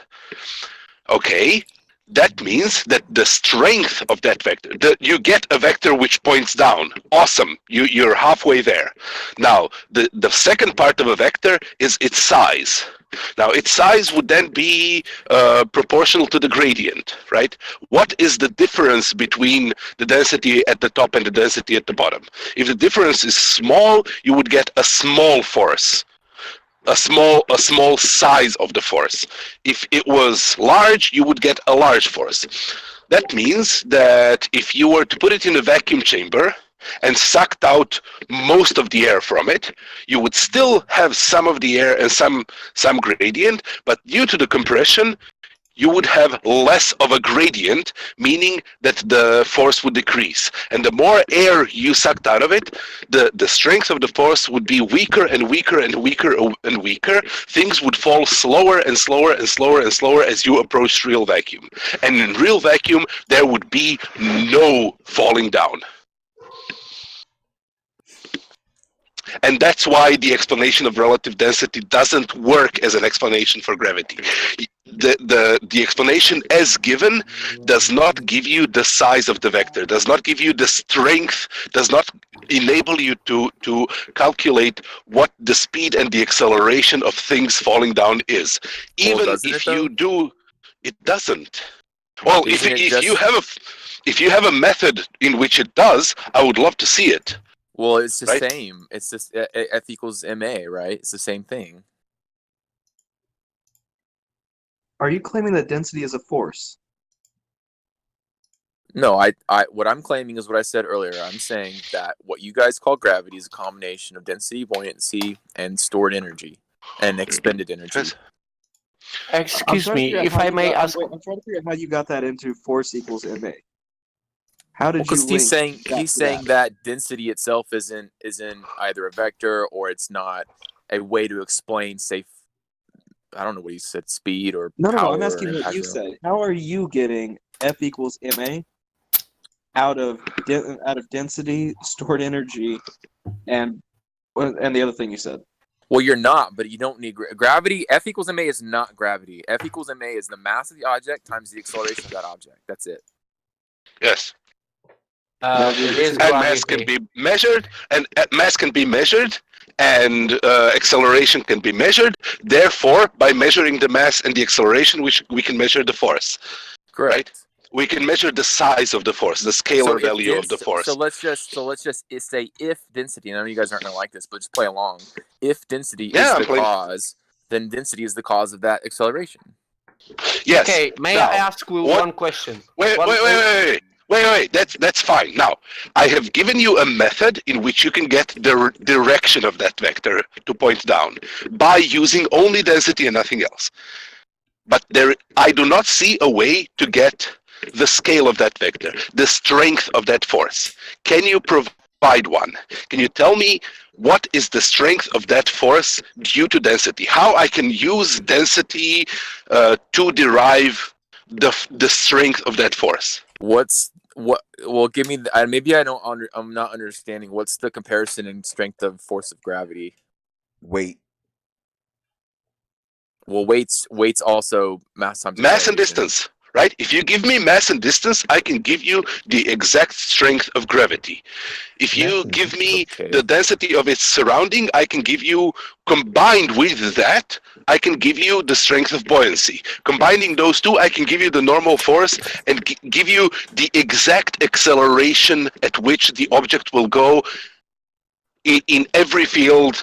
If you suck out air, if you add air, if you change the density, if you put it into water, it works in all of those situations. Give me a method in which I can do something similar with yours, where I do not need to take force and mass into, the distance and mass into the equation, but I use density somehow to calculate the strength of that force, which aligns with the measured acceleration of those objects in those media.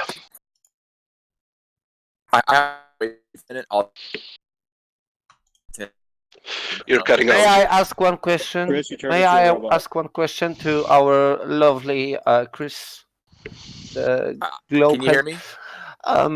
If I have to step away for about 10 minutes. Wait. Oh, you're running away. I'll be back in 10 or 15. Yeah, no worries. He's not running away. His connection's really crappy, Adam. He was driving. Okay. I know he takes the family part comes first with him, so I actually respect the shit out of it. So I have no worries when he has to do that stuff. If you don't mind, I would like to present my question, and then I will just bug off. I just came in here because I've heard this gentleman saying something about density and buoyancy, and that this directs the things the way they go. So I wanted to ask him if he's ever been in controlled environment where the pressure from the outside is not causing, it has no impact on what's going on inside. So has he ever been on a plane? Because on the plane, you have like a closed off environment, which is pumped up with the air. And they try to keep the same, let's say, pressure as there is on the ground, but due to obvious, how you call it? Anyway, because the air is less pressurized up there, we need something, some way of compressing it. It's made by the engines.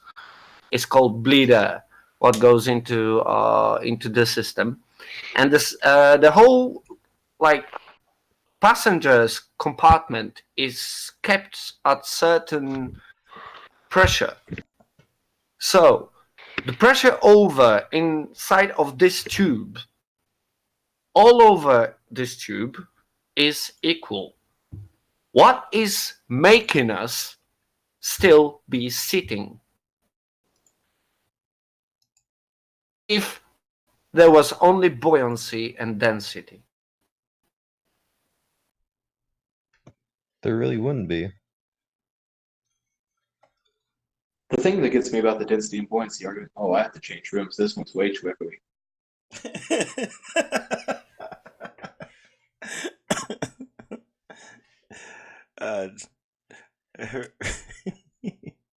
The thing that makes me laugh about the density buoyancy thing is there's no vector with those. Yeah, we tried that with him, with Chris. He didn't understand. Another thing, if I may ask another question, yeah?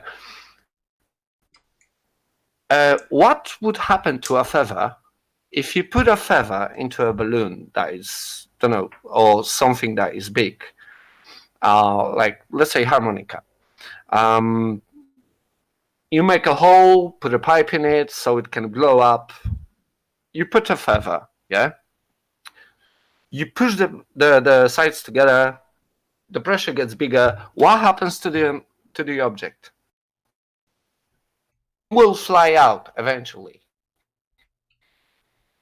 Because the pressure inside gets bigger. When you push it together, it gets bigger.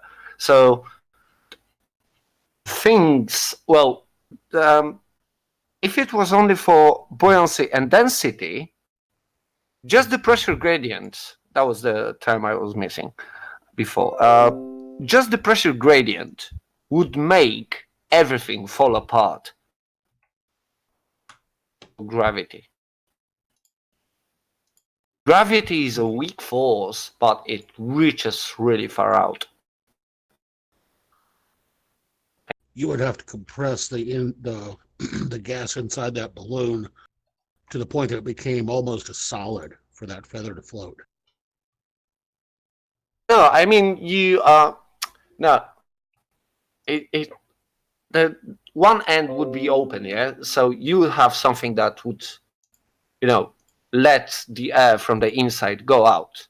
Oh, okay. I misunderstood you. I'm sorry. You have two pressure, let's say, states, yeah. So outside is, let's say, 1 atmosphere, but because you are having already that 1 atmosphere in your harmonica, well, the big one, not the mouth harmonica, the big one, like old style instrument. And if you blow into that, everything that's inside will want to go out into a lower pressure area. The rest of the air that you have inside.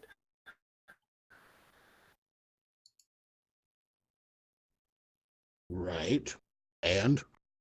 Yeah, so that means that everything that's, if there is something in, if there was no gravity and you had two, let's say, differently pressurized containers or anything like that, everything that's in the more pressurized container would like to escape to the less pressurized container. Correct. Yeah, and absolutely. Anything that's hanging on in the air could go with it because of the draft and that. So, right. Yeah, how come everything is kept together? And as we have demonstrable and checkable pressure gradient in the atmosphere, why is everything still on the surface of the Earth? Why there is a surface of the Earth? Well, we all know the answer, and that's gravity. Oh, yeah, but if there was no gravity and it was only for buoyancy and density. Would we have buoyancy if there was no gravity? Absolutely not, because buoyancy depends on gravity to work. So if we didn't have gravity, then we wouldn't be talking about buoyancy. Precisely. Because the formula for buoyancy has little g in it.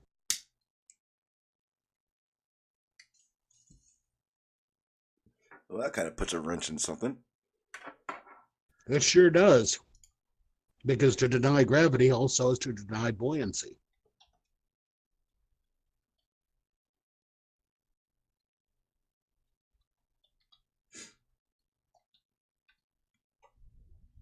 That's a brain bender, ain't it? It is. It is.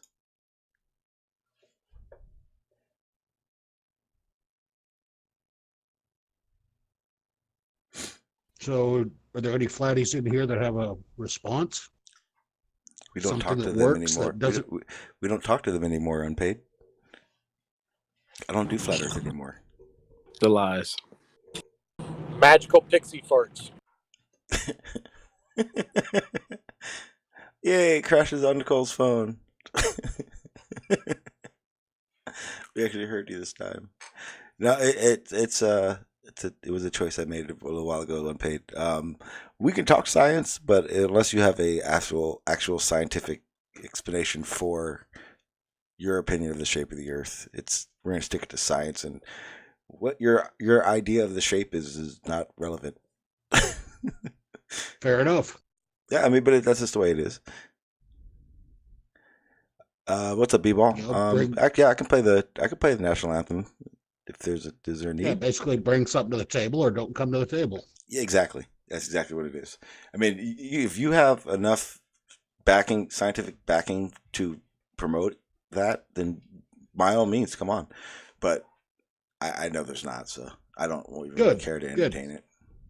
But again, I realized a while ago, 99% of the conversations we have are science based. It's just the word that keeps added in to bring it to that aspect of it is the problem. So I take on all science questions and science endeavors, but when it comes to the shape of the Earth, my scientific background has led me to believe that is impossible, and therefore won't be talked about. But obviously, we can still talk about the same stuff. Chris is on talking about gravity. It has nothing to do with the shape. It's about science. Good. It kind of. I think it will lessen the troll. It will lessen the derail. So that was kind of my and stress. Goal. Exactly. What's up, Sean? Anyone? Not much. What's going on? Hanging out. Someone's echoey. It's Sean.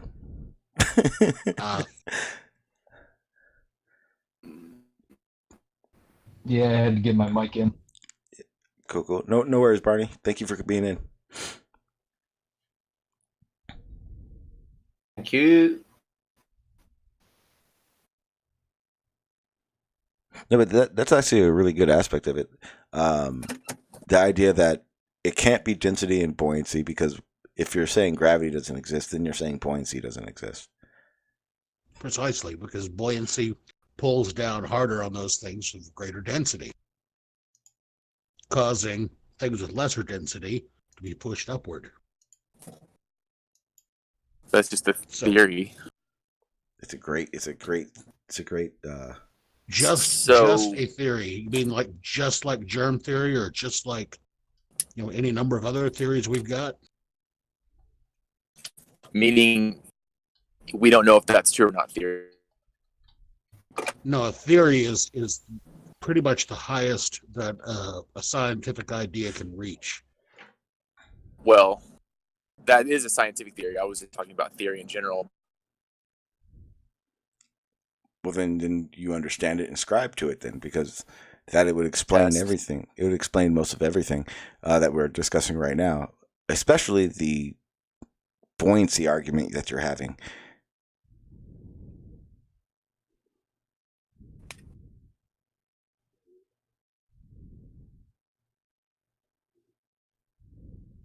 I hate Discord so much. No worries. I can't hear anything.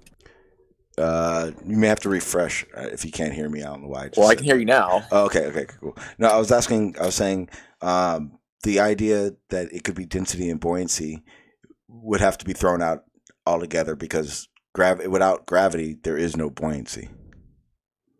But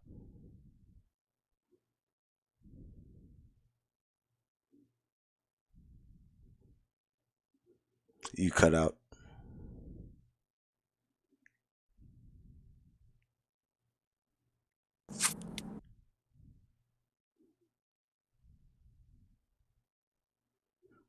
I'm not sure if you were trying to say something, Chris, but you cut out on. We haven't heard anything.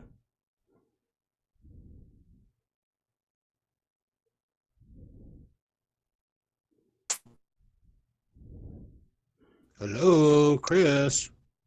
I think he's trying to use push to talk, and it's shit. Yeah, it's messing up. I'm sorry.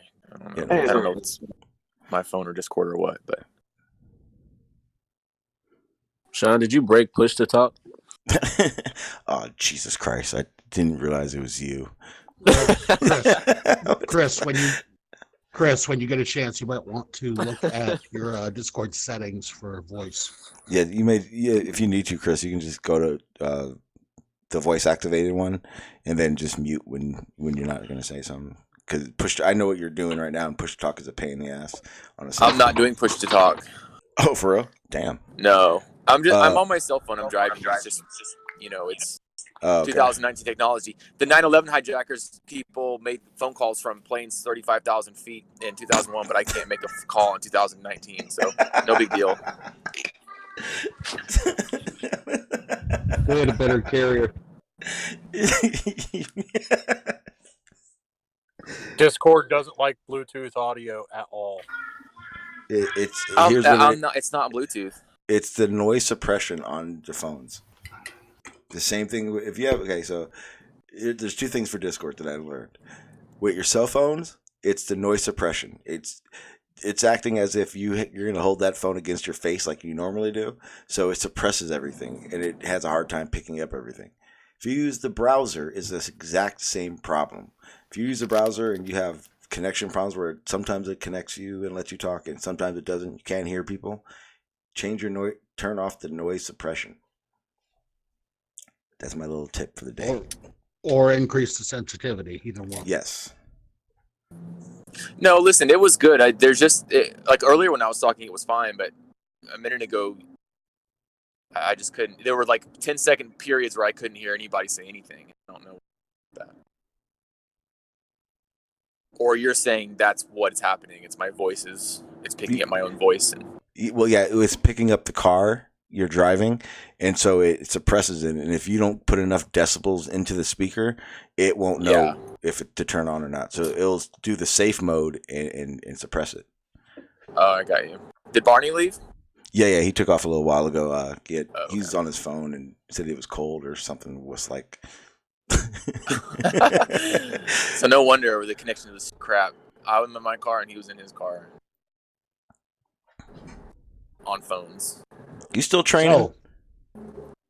I am. I haven't been in about a month. So they took 2 weeks off for the holidays, and then I haven't been in December just because of crazy schedules and stuff anyways. But I went, I think the last time I went was 2 or 3 weeks ago.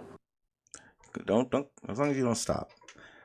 I think also I'm gonna probably be doing a tournament probably in about 2-3 weeks from now. I'm not sure how I'm going to do it yet. I got to get to make sure my phone will be able to do it, but I'm probably going to stream when I do compete. So it's going to be fun. Are you actively training or have you have you been constant? I stopped for a while.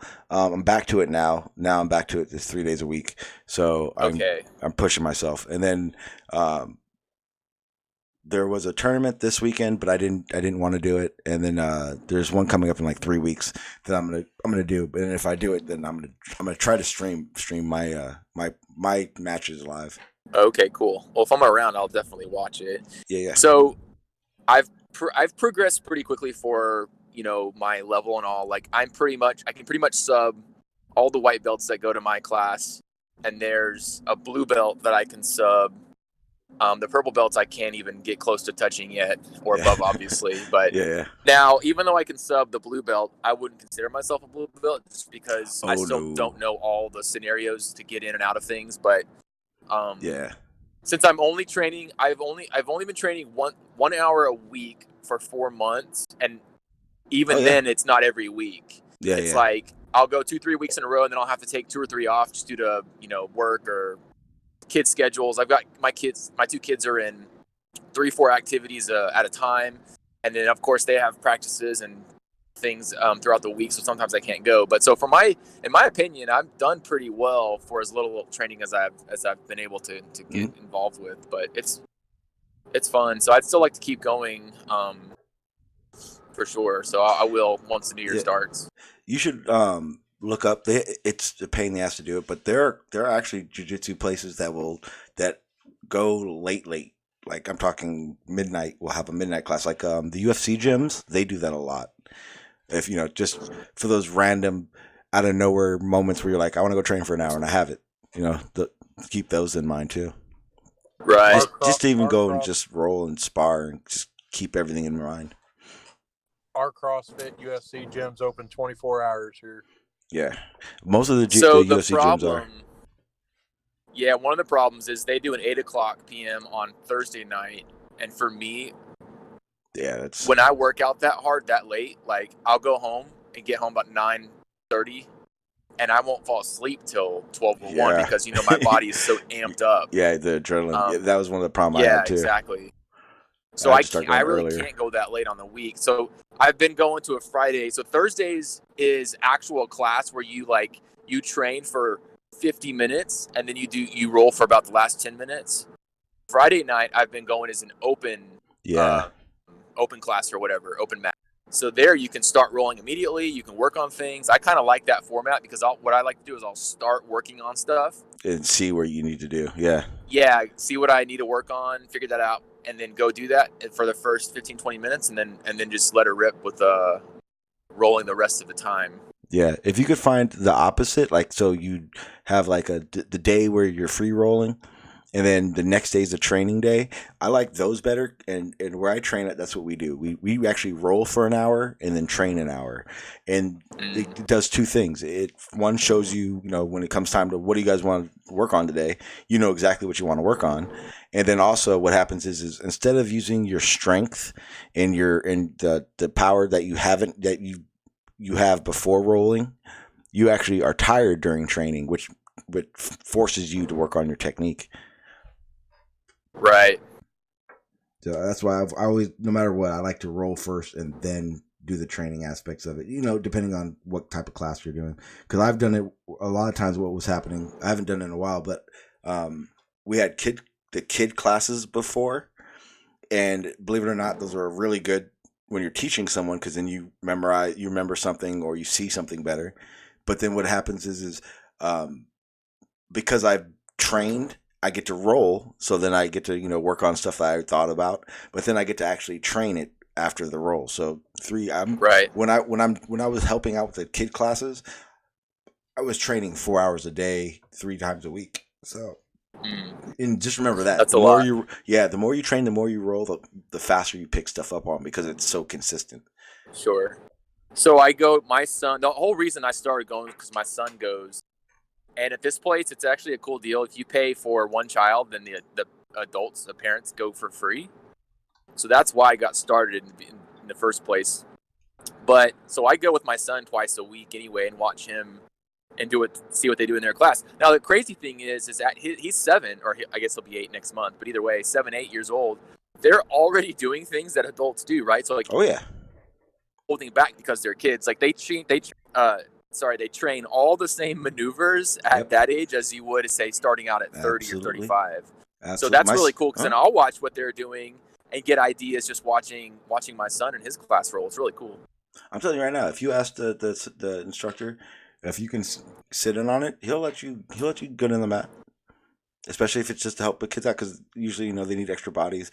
Or what the hard part was for me is when I'm teaching something, it's kind of hard to teach something on a kid, versus an adult who's your size, that you can actually show them the maneuver correctly.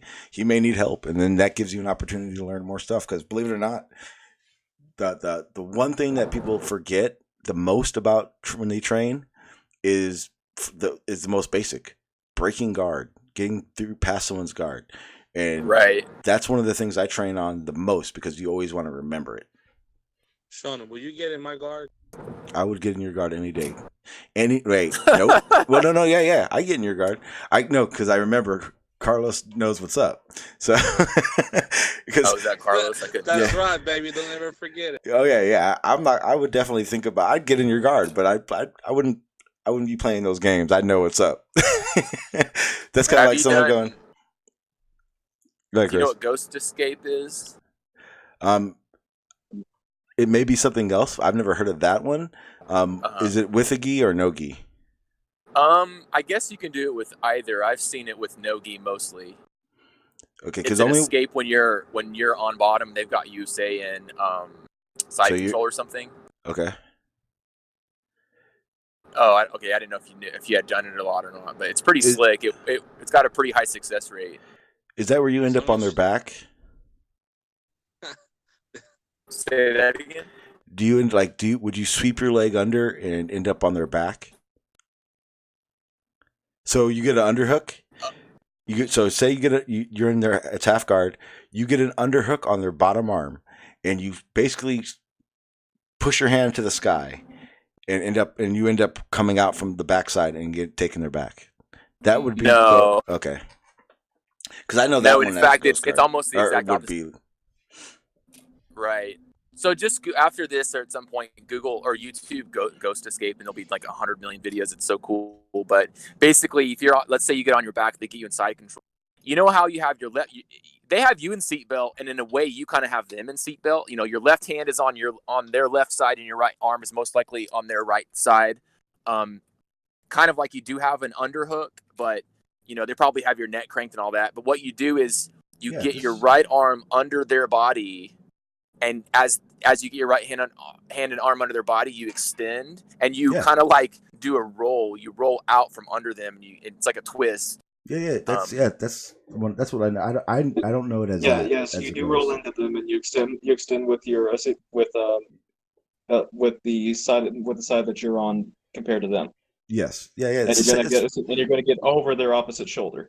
Yeah, that's exactly. Yeah, that's what I was explaining. And you can like sometimes get them in a DARS or something if you're good enough, and they aren't. I guess you'd have to roll fast enough, and they'd have to stay on the ground. But yeah, that's the one. Okay, so I remember what it's called. When I learned this escape, we learned it as the praise, because when you look up to God and put your hands up, that's what you're doing. You're gonna get that underhook, and then you're gonna extend your arm. When you extend that arm, that takes their seatbelt, and you're sliding out of the seatbelt, basically. Right. Yeah. That's okay. Just remember, Sean, your only chance is to get me on the ground. Oh, yeah. You're gonna get there. Don't worry about Well, that is the point of jiu-jitsu, is to get, if you're in a situation with a larger opponent and they're striking, or you don't want them to strike, you take them down and you prevent their momentum. Right. It's all about that momentum of not allowing that person to do that. And I train jiu-jitsu, so when you come at me, big guy. It's really crazy. The present you got me this year. Say again? I was thanking Shills for delivering presents this year. Thank you, Santa. Well, it's really crazy when you start rolling. If you've never done any fighting, of course, if you have, you know all this. But for me, like, I'd never done any fighting or jiu-jitsu or training or anything ever. So when I started, I'll never forget, like, it's all about mobility, ability, and it's less about strength and stuff like that, more about coordination, technique. Like, I was rolling with this guy who, I'm actually really tall. I'm 6'2", but I'm pretty thin. I've got some muscle, but I'm only 170. But this guy was like 6'2", 6'3", and he was probably 230, 240, right? So he had like a significant amount of weight on me. And at one point, he got on top of me, and I recognized him being, even though he was on top of me in side control, he was in a bad position with his legs. And I recognized that. And I literally just put my hands where I needed to put them. I pressed, I rolled, and the next thing I know, I'm on top of him. So it's just one of those things where you realize, like, wow, that's like, how, I don't even know, like, at the time I was like, how did I do that? And could I do that again? But you realize it's such a powerful thing to know and to learn and figure out. Well, put it this way, 90% of fights end up on the ground. If you know jiu-jitsu, you're going to win. Put it this way, when I see people walking around, jiu-jitsu as well. When I see people walking around with jackets on, I get little mini semis. Thinking about where you're going to grab their collar or their sleeve or something. Yeah. Oh man. Oh, you guys will see. I'm not sure if anyone's seen any of my matches, but I'm very, very aggressive. I don't play, especially when I do no-gi, because you don't no-gi. So people don't know. Gi is when you got the nice little karate uniforms on. Well, in those tournaments, we can grab those all day. Like, those are as far as we're concerned. You can use the belt. Yeah, but when we were in no-gi, which is what people are used to seeing, where it's just like the board shorts and the rash guard, that you can't grab anything. So you have to be a little bit more aggressive to get your point across. You guys, we'll see. Matter of fact, let me see if I can find it. I'll play what happens. So there's a guy that I started training with. When I started training, he started training. He is a very accomplished fighter now. But when we end up doing like no-gi tournaments and having to face each other, it becomes very aggressive. We don't play at all. I'll try to find it, but yeah, it's like it's just like a fight without the actual punching because we're not allowed to at the time. But we've sparred so many damn times. It's like someone's gonna bleed when this is all said and done. Yeah. Gi versus no-gi is actually very interesting, especially if someone's wearing it versus someone who's not wearing it, depending upon how trained they are. Like even in the first few UFCs, a lot of Hoist Gracie going in there was just Hoist getting someone on the ground and choking them out with his gi. Okay. So in his final match, he choked Ken Shamrock with his belt. Oh yeah. So I was just about to check this out. So when I started learning, and I was about to say this, Chris, there are things that they're not going to teach you yet because you're too new. Like for instance, knee and ankle locks, because that changes everything. But that's the best part about gi. That's why I like gi. That it's not just their stuff you can grab. Everything on you is part of the game. My first blue belt match that I ever had competed with when I first got my blue belt, I had just learned, that it was okay to use the belts. This guy, I think he had just became a blue belt as well. But it had been very known that my instructor was advanced instructor of that area, so anyone else was learning less. So it was funny. I ended up through the match within 2 minutes, I'd already got my belt to untie itself, and it was dangling off me. And I had the guy's back, but he had overhooks on my arm, so I couldn't get to a choke. I reached down, I grabbed my belt, and I start wrapping it around his neck, like a waist. I just put it around his neck, and then all of a sudden he goes, "What the f?" And I tightened the belt, and he tapped, and he jumped up and raved like I had cheated, like what I had done was so unfair. And the ref looked at him and went, "What do you think the belts are for?" Yeah. Hold your pants up, of course. Of course. So I have to. I'm about to be home and I have to jump off and get back to life. But so like if you were to tell someone if someone asked you, hey, I want to do a class to learn the best and quickest self defense possible. What would you say? Would it be jiu-jitsu? Would it be Krav Maga or what? I'd say no gi, or actually, see, that's the problem. I would say jiu-jitsu. And when I say jiu-jitsu, I mean both no-gi and gi. Gi, because in the real world, someone's going to be wearing something. And you know what I mean? And to learn a shirt, a jacket, a sweater becomes a weapon that they're wearing and yourself. No-gi, because it is very real world. It's very what would happen if. That is beautiful, Sean. That's a good point. I love that. And that's the reality of it. Real world expectations. Mm-hmm. And that's another important thing, Chris. Your class shouldn't just be teaching. Well, a lot do, and it's not wrong, especially with kids. They should be teaching it as if it's going to happen. My instructor doesn't teach just jiu-jitsu. He teaches what we call MMA jiu-jitsu, which means my guard not only protects me and I can use it as a weapon, but it also protects me from punches and headbutts. You know what I mean? Those things are really important because those things happen. Like for instance, you're not going to put someone in an armbar in a fight that's going on like that. Why? Because you're most likely going to get a chunk of your leg and get bit off. You're not going to go for an ankle pick or try to do an ankle lock in a fight because someone's probably going to pick up a rock and throw it at you. You know what I mean? Yeah, exactly. Excellent example. My brother got hit in the middle of the eyes with a rock because he was holding somebody down. He couldn't see what he was doing with his hands. Yeah, it's a real world expectations. Like when we learned, when my instructor taught me how to take someone's back. When you take someone's back, the best place for you to be is on the ground. So when you're on someone's back and they're in turtle position, Chris, that's actually not a good spot for you in the real world. Why? Because I'll Because they can dump you. Exactly. You want to get your hooks in. Number 2 or number 3. Yep. You want to be able to put him on you so your back's on the ground for 2 reasons. One, you then have all the control. 2, if someone comes up to try to kick you, you have a body to put in front of you, or to put in between you guys. Right. Stuff like that when teaching jiu-jitsu is important. Hey, I gotta jump off, but good talking to you guys. You too. Hey, by the way, Earth is flat and stationary. You dick. Hey, Chris. Peace. Have a good one, Chris. Carlos, I'll triangle your ass. Oh, you know what we're doing? Hey, I'm gonna get Boy, you weigh 90 pounds. Carlos, we're gonna take a trip to Texas. This round of we're gonna take a trip to Texas, and we're gonna have a meetup / free roll. It'll be awesome. Sounds good. I'll see y'all later. I'll snap that toothpick and. I don't want to roll. I just want to fight. I know, right? Can I bring my Glock?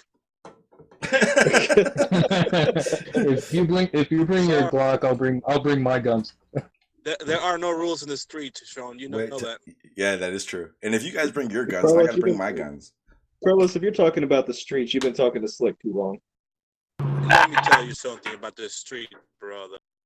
There are no beliefs in the street.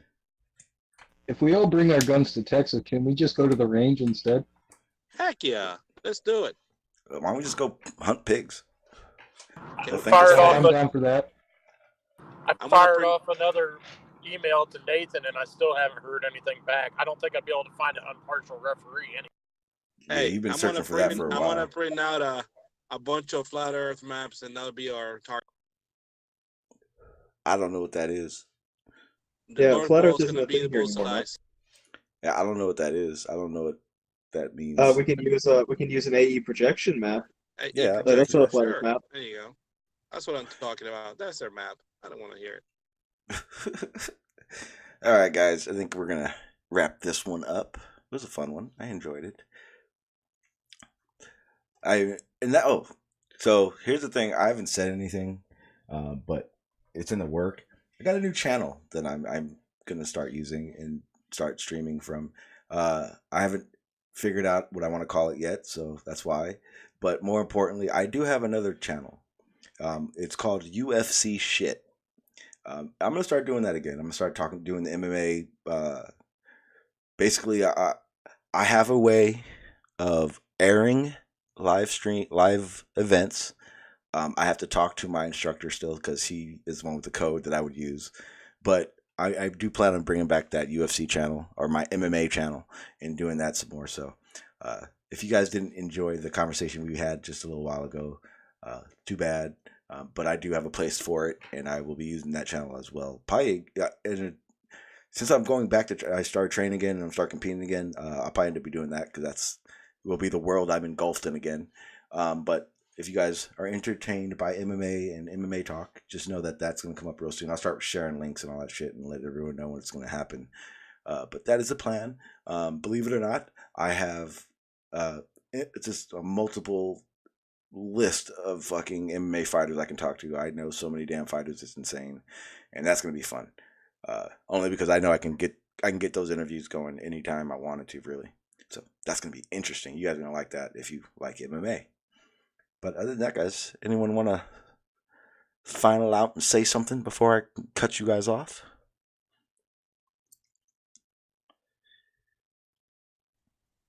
Canadian bacon isn't real. All right. All right. Thank you, guys. I'll be back. I'm going to end the stream, but we'll be back in here in a little bit. Appreciate it. Thank you, guys. All right, guys. Like I said, that's going to be this is going to be the platform. I'm going to be doing everything from Discord. I like it. I have had suggestions to use Zoom. I may try that out. If you guys want me to use Zoom more, if you're in the chat because you guys can't get on Discord, let me know, and I may start doing some Zooms for you guys. But for the most part, Discord. And if you guys need the link and you want to just join the Discord for next server for the next stream. In my description is the link to get into the server, and I'll get you all rolled up. But other than that, guys, the main thing I wanted to talk about, and I think we kind of really went through, was the way things are explained, the way people talk to each other about things. It's very important that you understand that your understanding isn't going to be the same as everyone else's. More importantly, distinguishing who gives a fuck about the platform. But yeah, that's what it comes down to. We need to understand, if you don't, or better yet, if you don't have a complete understanding of something, you need to understand it first. I think we're all in that boat. We're all needing some understanding of something. So hopefully you're getting it here, and hopefully you're getting it everywhere else. Thank you guys. I do appreciate everyone that was on the panel, everyone that's stuck around the chat, even you guys who are shaped confused. I love you guys too. You guys are all my peoples. But I will see you guys later on. I'll see you guys over in the Discord. I'm over at my Discord now, but I will definitely be ended up over in Jose's Discord. That's pretty much where life is hanging, or where everything is going on when no one is streaming. So go over there and check that out. But other than that, guys, I'm gonna get out of here. Stop my little rant. Hope you guys enjoyed it. I will see you guys tomorrow. With that being said, I hope you guys had a good Christmas and a better New Year's. Please, please, please, I don't care how fun it is, don't drink and drive. With that being said, I'm out. Peace.